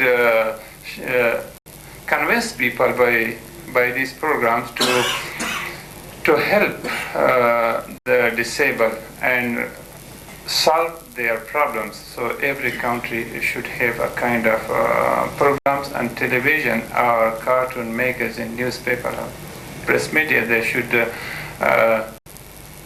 communicate it to the community, so the community will take some responsibility and the disabled will do something by his own. For example, he said if the other people don't help, if this bicycle is in a place where it moves very quickly, so no one stop it, he may fell in a canal or somewhere, so he cannot control himself. It's the community to join hands with the disabled and to think of the disabled problem. I think as I have talked too much, I hope I will catch it back to my translation in English. It might be very difficult, but anyway, I will try to do my best to do that. As you all know that the disability issue in Afghanistan and the Afghan community is a very hot up issue. If you talk to any leaders, whether it's Taliban or whether it's the governments or whether it is any party or anyone, they are deeply, they have a deep sympathy to consider the issue. And as I said, for your information, we have launched a campaign of promoting the accessibility issue through a letter campaign, and we have produced a number of booklets and booklets which describes how accessibility could be incorporated. And also we have tried to draft an accessibility law.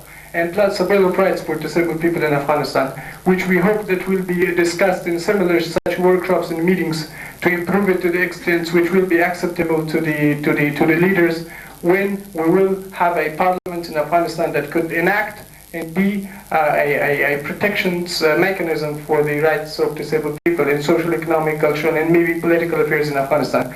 And I think I can predicate and I can see a brighter future for disabled people in Afghanistan. When there is a government, I am certainly sure that there will be no any objections to any legislations that will go along in protecting and promoting the rights of disabled. And I am very happy and very pleased that we have been able to draft this legislation, and we will try our best to further improve it and further introduce it and further persuade the Afghan community to enact this to law. Thank you. Thank you. My question was about the disabled beggars. That I've seen few disabled who were trained and they have got these amputee also from Senegal. I've seen 2 or 3 cases myself, and they got an amputee and then this artificial limb, and then they have removed it and set aside, and they were asking for begging. They were beggars. They have started begging as a profession, but few of them, they were trained as a tailor, but still they have they didn't get this tailoring training or anything, but they have started begging. One of the girl, I myself referred that case to PRC, and she has got a wheelchair, but still I've seen her in the Momin Khan Mosque. It is close on Sayyid Jamaluddin Afghani Road, and she started begging over there. So my question was that what shall we do for these beggars? Either further training, motivation, or something else could be done for these disabled so that they can stop these begging, and they should come to they should not be as disabled as they are, as they think, but they should be as disabled as they are, like they are working for themselves. They are not begging, they are working for themselves. So what shall we do for those disabled beggars to bring back to their normal life? Right. Translate the question? Yes. It's a big question again, like Sarhat. The thing is that I have many points here. Actually, we have done many things here in the Afghan refugees community. The social welfare cell was introduced in 1987, and until now, we have a multi-dimensional approach to the community, so disability is also one of our priorities. Which I mentioned here is the one thing is that especially in the wheelchair, and what Zaida mentioned about the begging problem, that some of the disabled people, especially the NGOs, they are giving them wheelchair, which is not operable in the refugee camps. These streets are very narrow, are not, they need another one to push it, to pull it. In different area, I don't know inside what are the situation, because many villages are deserted, so I don't know what the luck of these poor people will be there for the wheelchair. So compared to wheelchair, I mentioned to my brothers that once I raised this point in Islamabad in a meeting, and many people laughed, that if instead of wheelchair we give them a horse or a donkey, that these people should ride on it, and they could on a small tracks in the hilly area in Afghanistan villages, they can move everywhere. And if we bring them something, some revolving scheme through this, some donation, or revolving some fund, so they can buy some fruit or some chocolate or vegetable or something, and they can sell it in the local cities. Or for the reconstruction also, their sons or brother can bring the mud, the stone and other material for the reconstruction. So it's more beneficial compared to the wheelchair over here also. We observed a lot that the disabled, they are selling these wheelchair here in Peshawar city and a very nominal price. So I think this is one issue. I asked my brother that can you agree to this suggestion, which it is a problem for you or not. اما میچرخه بالای ای که ما چه ضرورت داریم؟ ما ضرورت به کمک داخلی داریم و به کمک خارجی هم داریم. و طور مثال معیوب به داخل I think it's better you translate.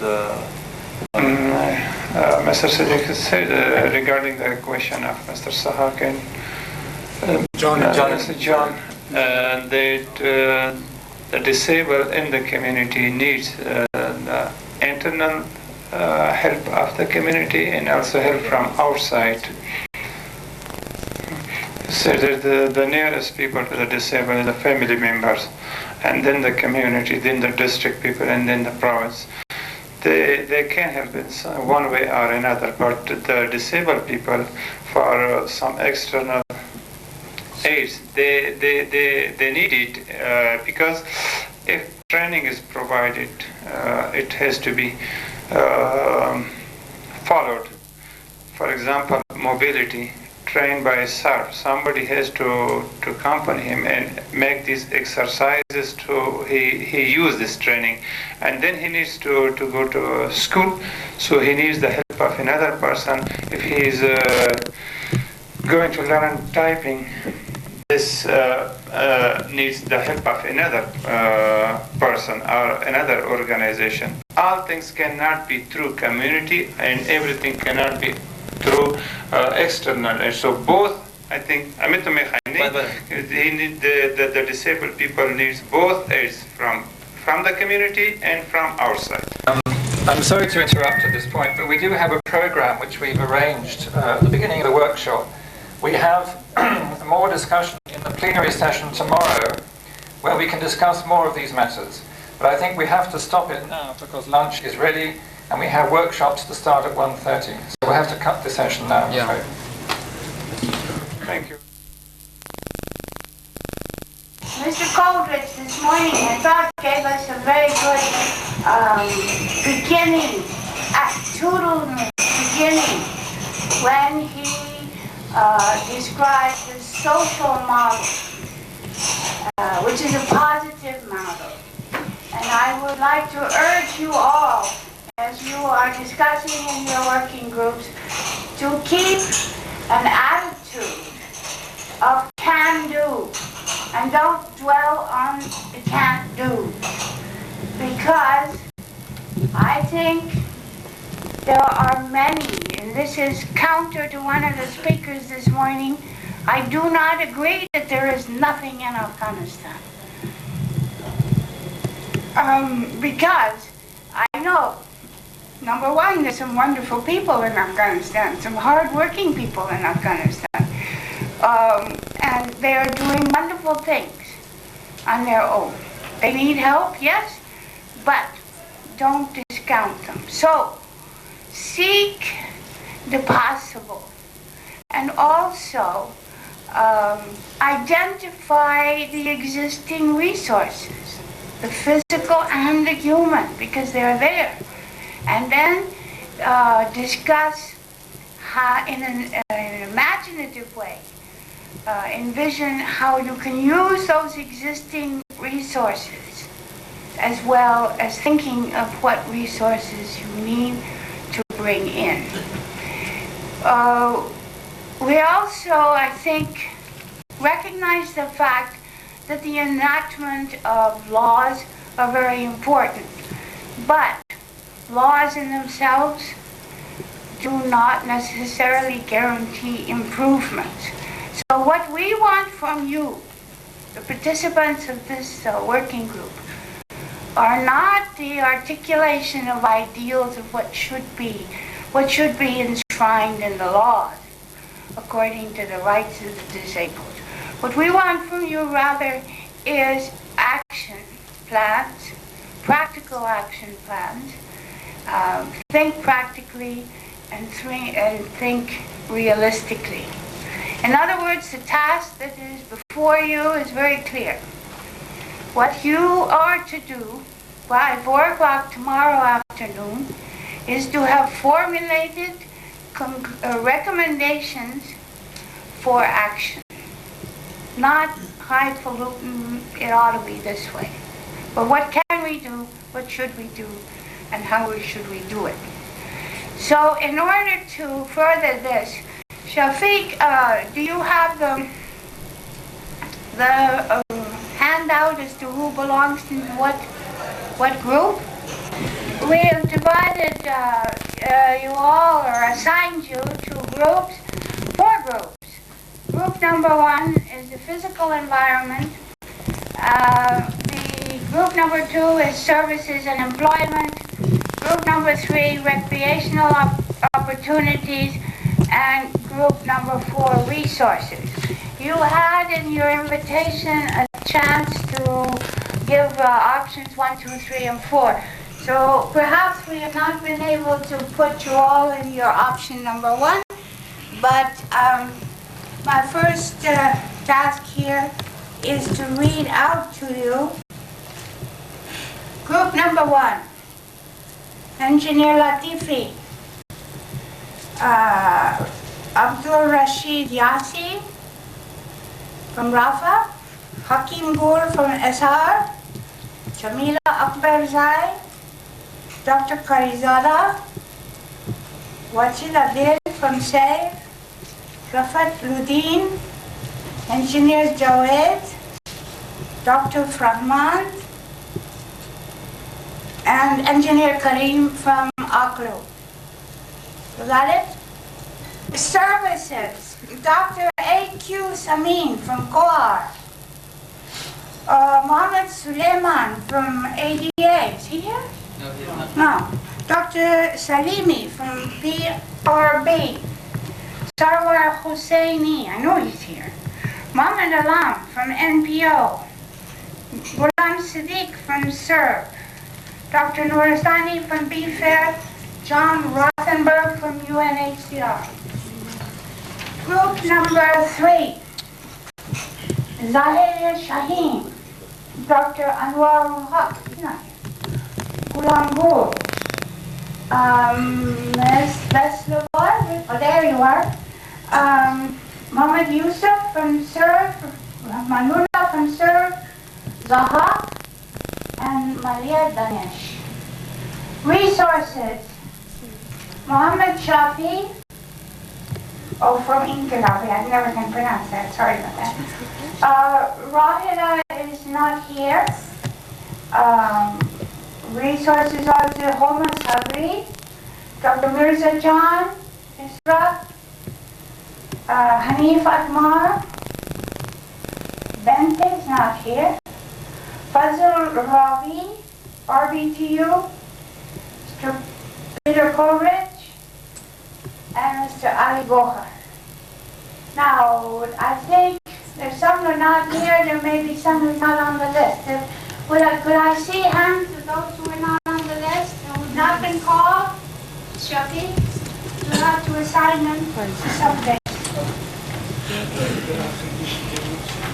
All right, now, as I say, I want you to be imaginative. I want you to think as imaginatively as, you know, as we heard this morning about a wheelchair race all the way down the coast of Lebanon. Things like that, these are things I think that we need to think of. We don't need to think always so seriously, because some of these other things that seem pretty wild in the beginning have more effect than some of our serious work. So I don't want to preempt your imagination. But here, and I'm sorry, I thought this would be visible, but it's obviously not, but you can take a look at it. But in the physical environment, of course, we have the buildings, public and domestic transportation, sidewalks and byways. In your services, you've got health, education, work opportunities, training, media campaigns, perhaps disabled association. Group number 3 with your recreational opportunities, recreation activities, which it can extend and sharpen awareness. We need a lot in the publicity to create awareness of the dignity and the rights of the disabled, not only in the outside communities, but within our own communities ourselves, within our families. So this is another dimension. I'm not just talking about playing basketball for wheelchairs, but all kinds of other imaginative things that I want you to think of. resources, resources, now this is coming from within the communities as well as from within organizations. And this is for mobilization, for lobbying, for policy making, funding, and all of your human and your physical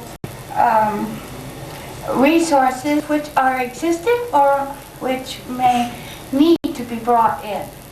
So this obviously, there will be, these are all interrelated, so there will be overlaps. Don't worry. Don't worry that you may be thinking, well, maybe that other group is discussing that. If you think it's important, you go ahead and you think about it. And you discuss it. And you come to a conclusion about it. Because on the last day, at the plenary, the last plenary, that is when all of the conclusions will be put up here. They will be discussed by all of you, all the participants, and then it will be up to Rafat Yudin and John Rothenberg and Yusuf Noristani to bring these, to consolidate them into concise recommendations. So, in order to start you thinking in a practical way, I have here some suggestions for perhaps organizing your discussions. This is only a suggestion. This is not what you have to follow. This is only to get you started. In other words, in the beginning, why are you thinking about a certain aspect of this thing? In other words, you have to identify and analyze what your primary issues are that you want to address. And do you know what the condition is within that issue? Or do we need to have some more research? Maybe if the research is what you're going to recommend. And once you've decided why, then you have to say, okay, what are we going to do about it? In other words, what is your objective and what is your purpose? So this is where you will start listing on your own flip charts. Each group will have a flip chart. And please use the flip charts very liberally.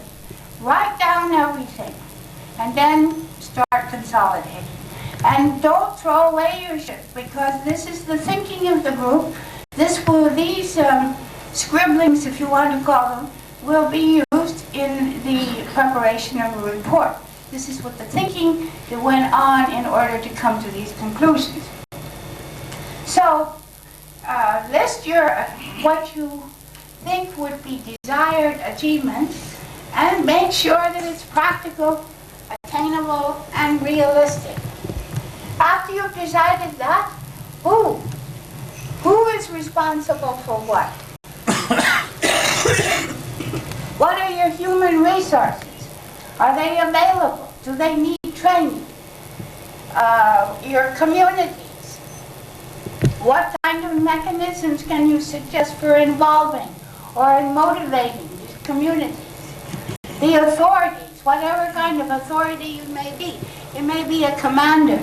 It may be the local mullah. Whatever authority is. How can he be involved? How can policymakers be aware? What are the NGOs? What's the role of the NGOs? What are the donors? What do you need from the donors? And for all of these, I think you have to discuss the fact that all of these are going to be interrelated, and they should be some kind of mechanism for exchanging ideas between all of these. So this may be one of your recommendations. So after you've decided who, then it says how, the implementation. And this is your planning matrix. Make a plan, make a strategy. And your plan will be objective oriented. Whatever you've decided your objective is up here, that's what your plan should be. And it should be an activity plan with your objectives and your purposes. And also, probably will want to build into this kind of a planning matrix, you will want to build in indicators for verification. How do you know whether your program is being successful? Or where is it failing? And now I will sing a favorite song of mine. I think that failures are just as important as successes in many ways. And people try to hide their failures, especially when they're writing reports to donors. If you read the reports, the agency reports that are in ERIC, you hardly ever read about, well, this didn't work or that didn't work. How can you learn when you are not able to meet an objective? That means that you've learned something. You can't do it this way. You've got to learn to go around this way or that. This is very valuable information. So some kind of verification indicators should be in your planning. And when is your time span? What would you need? What is immediate? And here I'm showing how smart I am in the aid community. QIP, Quick Impact Project. You may want to put some QIPs in here. I think we're having too many QIPs at this time. So don't forget the long term. And something that Tor Arnie mentioned this morning, we need down here is, to add to this, is some follow-up from this this type of a gathering. Whether you think this is valuable or perhaps we should be focused with a different purpose next time. But I think some follow-up discussions, follow-up seminars, follow-up workshops, something like that should also have been added to this. As far as your agenda is concerned, we are now here Tuesday the 26th, and the working group discussions are about to begin. You have 2 hours in which I hope that you will allot the appropriate time, what you think for your subject, they'll be different, but appropriate time for the why, what, who, how, and when, which we've just been through. And your task, by 4 o'clock this afternoon, we want you to have your major conclusions on 2 or 3 sheets of your flip charts. And of course, as you begin, you will, I'm not going to tell you who your chairman is, you will select your own chairman, and it's very important that you select a recorder who will be responsible for producing these conclusion sheets, which will begin the session tomorrow morning. Before tea, group 1 and 2 will present their conclusions. And you will all have an opportunity to agree with them, to disagree with them, to make fun of them, do whatever you want, but to have I hope we will have a very lively interchange of ideas as we were having this morning. And you ladies, I will give you an opportunity. They have a very major complaint, and I will let them, as soon as I finish, I will let them say it, because it's quite true. And then we'll have tea, and then group 3 and 4 will do the same. So your chair will present the conclusions for comment excuse me, from the plenary. Then we'll have lunch, and then comes the crux of the whole thing. From these conclusions, which will all be up here, you can study them during lunchtime, with the assistance of Rafat and John and Yusuf Nuristani, we will try to take all of these conclusions and formulate recommendations which will be consensus recommendations from this workshop, which will be sent to policymakers, authorities, and so on and so forth. So that is our main objective for this seminar, is to come up with a few concise, practical, not too many recommendations as to how we should proceed from here. Any questions? First of all, I want to thankful and I'm thankful and grateful from this organizer for this workshop, and it is very important to be concerned about this point about disabled. Just I have a question, not I can't say complain. It's a question for me. It is a complaint. It should be a complaint. Yes, because during the tea break and also after that in lunch break, I checked everywhere that I couldn't find any disabled lady here. I don't know that they didn't invite them or they didn't want to come here. Just you're about 2-3 Afghan ladies here, because it's important during this workshop. We want to hear from this disabled ladies, and also we can use their experience and their opinion about this, about their life here. Just it was my question. Thanks.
Chairwoman and vice chairman. Is that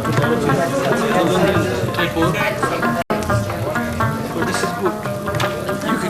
You could be our recorder. That's a good idea.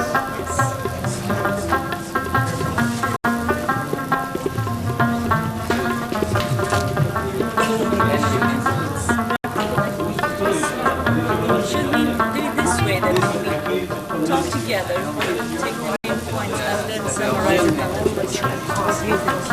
Then putting everything after we discuss.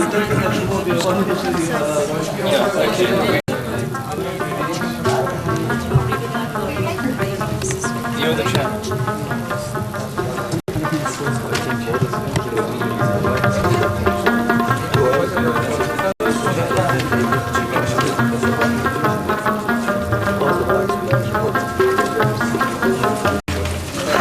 We have to scrap some pants, we have to remove some, we have to add some, I think, okay, once it is there, it's on the paper and you get some. Presentation, if we can summarize the main points. I think she wanted to have us brainstorming all the things. In one sheet, okay, you're the chairman. No, I'm not pushing you to accept this, but In that case, and also to write on the points. Yes. What we're going to present when we go.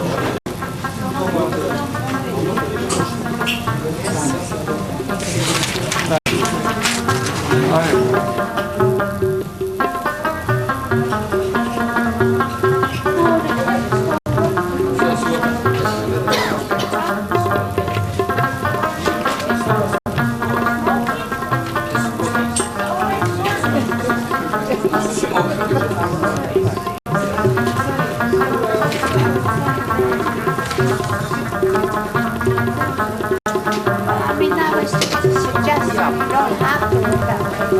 Should we select your group leader? Yes, we need a group leader. We have one.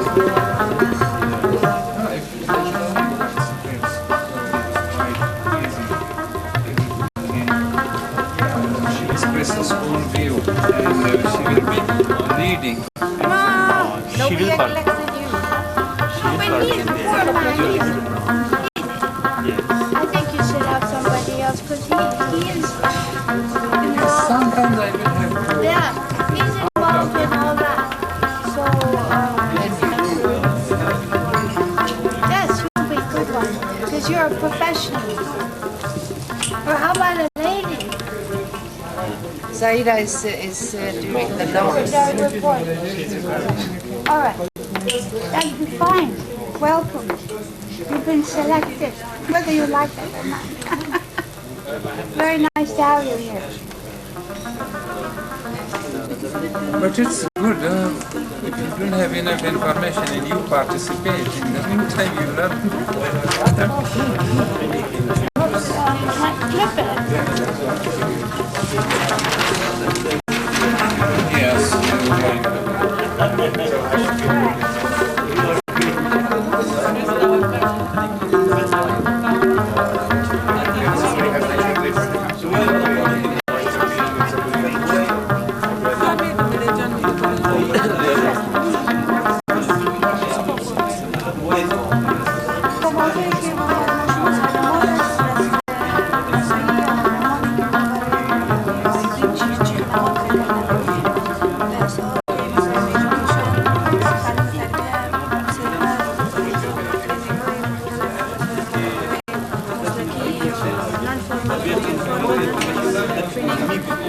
چی خدمات را چی نوعیه مختلف ما برای معیوبین کرده میکنیم و 5 چیز باید متوجه باشیم که نظر بگیریم که کی کار باید کی رو میگیم چیز اولی به حساب نباشه نه بگیم تو یک چیز باید شود کی بکنه باید چه وقتی کار باید شود چطور باید شود و چه وقت باید شود و چرا چند چیز باید به نظر بگیریم چرا این خدمات باید شود چه وقت شود کی باید بکنه چطور شود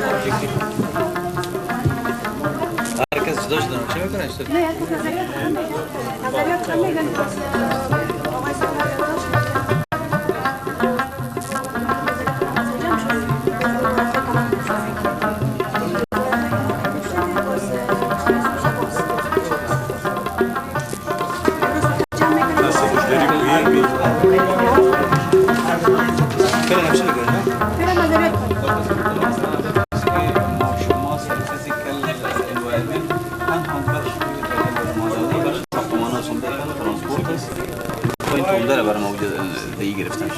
Danger buildings, public building and domestic buildings, transportation, sidewalks and byways. يعني خود physical environment وقت define شده. This is وقت تعریف شده physical environment مقصد ما چی است. بالکل گرچه ما درست است بسیار چیزی وسیع است. همین که اینا مجبور شدن که تعریف کنن و بگن که اینی چیز است بعد از اینکه میفهمن که ما بسیار خوب نداریم. باید تعیین کنیم قسمت معین کنیم. یک مشکلی که ما در اینجا می‌بینیم است که ما یک و نیم ساعت وقت داریم. یعنی یک و نیم ساعت وقت می کاره که اول بتونه انجام بده بسیار وقت کم است. نظریه من است که کوشش کنیم که کانسنس وجود بیاریم و هر چیزی که می باشه به خود داخل از موضوع راستن دیگه نشته شود با وضوح فیلتر شود. همین سیستم برین استورمینگ نظریه شما را چی کنیم که به قدم اول مثلا دیگه نشته کنیم به جای اینکه کارتا باشه نشته کنیم که چی است. هر کس نظریه خود راجع به فیزیکال انوایرمنت میگه. تعمیرات چه چیزا داره سایت موقع چیز Have a word. تاسو چې موږ تاسو په خپل د فزیکل انوایرمنت ډیفینیشن په سنګو موږ تاسو په دې څه ګرځو چې دا نور قواعد چې د معیوبینو لپاره ټاکل شوی ده او دا موسسې چې په افغانستان کې د بیا ودانولو لپاره کار کوي دوی څنګه کولی شي چې مثال خبرې د فزیکل انوایرمنت یا د معیوبینو لپاره د دسترسۍ قواعد او نورمونه په نظر کې ونیسي دا څنګه ونیسي یو مثال زه درکوم موږ مثال خبرې او کمپین لرو موږ ټول ډونران ته په کار کې او ټول مسعود چې مثال خبره د تعمیرات بیا ودانونو کې کار کوي موږ ته یو لیک واستو کې موږ لیکل چې هر پروژه ډونر ته ویل چې هر پروژه مخکې یې چې منظوري Maybe the people who will say all the wise men.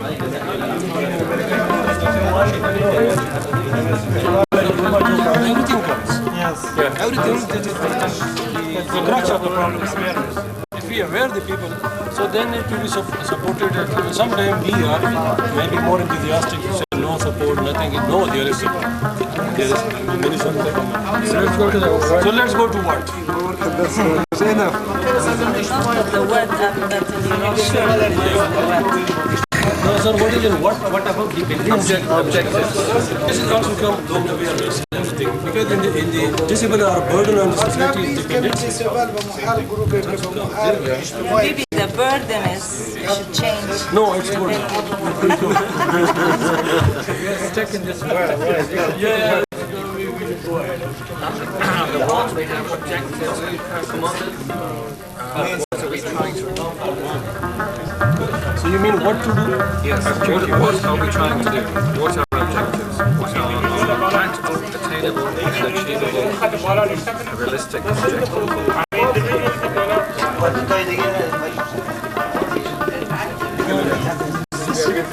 Should be green what?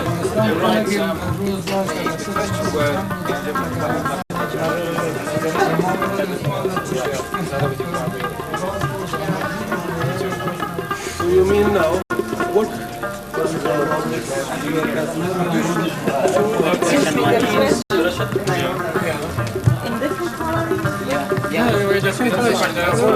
What just the word should be in different colors. What is nice? It's okay, just a question.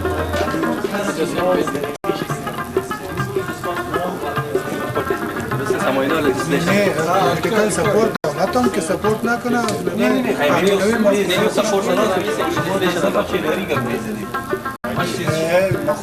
not que support na kana.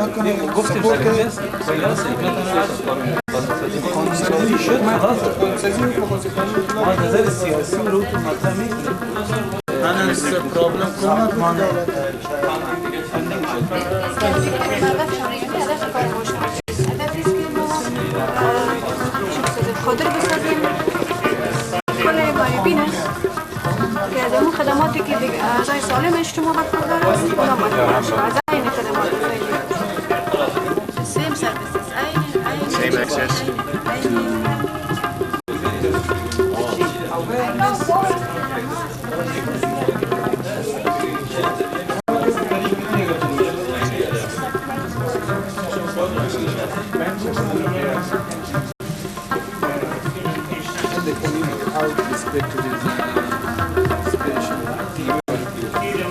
Need the help of community. This can be enhanced through mosques. If the mullah in his speech said the translation of the Quran, the beauty of this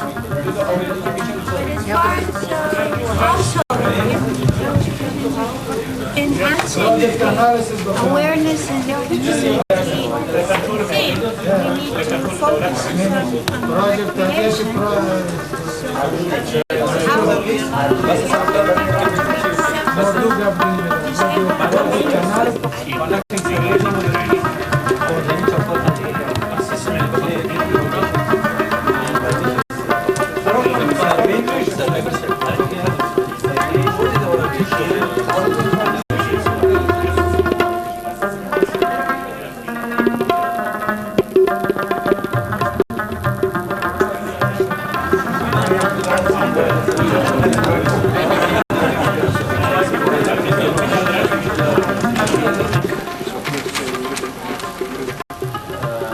Dear colleagues, welcome to this workshop for the next stage. I want to invite Group 1 in the beginning to present what they have made yesterday. And after presentation, I think it's Dr. Dudi. After presentation, we will have some questions if we have. Thank you. Also, I would like to invite the recorders from all groups, 1, 2, 3, and 4, if you would take your places here at the table, because when we get the input from the participants on the conclusions, you will need to write the final conclusion on these cards. So if I could have the recorders from groups 1, 2, 3, and 4. Are you a recorder also?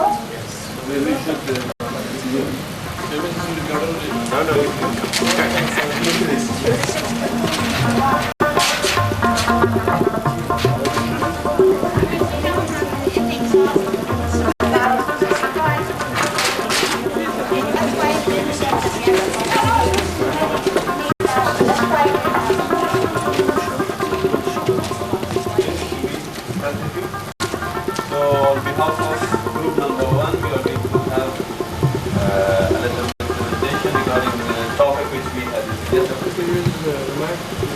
I think everybody is hearing me? No? Achieve an overall goal. We are going to do something to reach or to be leaded to the overall goal, which is going to be the response or reply to the word why. That we are going to call it overall goal.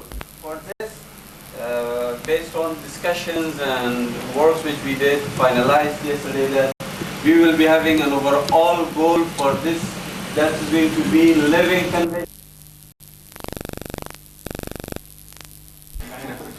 Okay. So this is our objective, which answers the question of why. Now, to achieve the objective, we propose some ways, some tools to get to the objective, to achieve the objective. And which answers the question of why. Educate families and the community as a whole about disabled, to educate the family of disabled and also the community. To reach this objective, we were thinking of the manpower or the sources for the question of who overlapped. So this will be our voice, the voice of this workshop for the outside. So it's very important that you phrase your cards the way you want to be represented. And then when the cards are all up, then everybody has a chance to say, well, I don't like that, I don't like the way it's put, take it out, and so on and so forth. So use the time that we have now before lunch is ready in order to make sure that the points you want to represent your group are on these cards.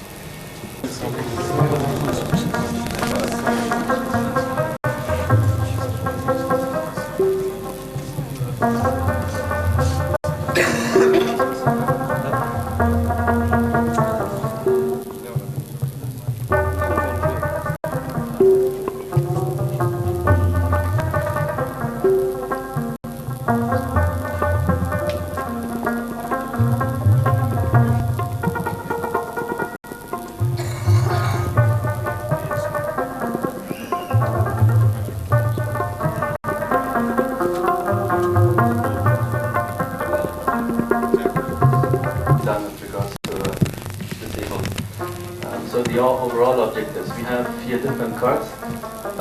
One card says to enable all disabled Afghans to have the same access to all services as able Afghans of both genders. This is one card.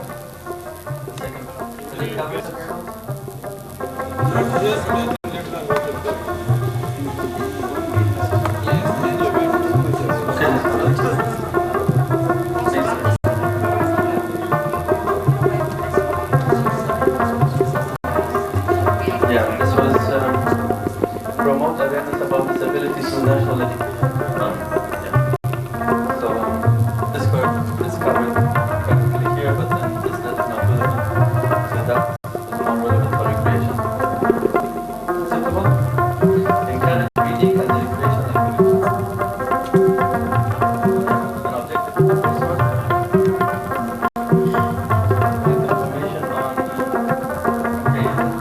identify is covered with correct information or correct information is covered with a discard.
At the end, firstly, I have to express my heartfelt gratitude for the working groups and participants for coming and spending the 2 days with us and contributing their valuable inputs to the workshop recommendation.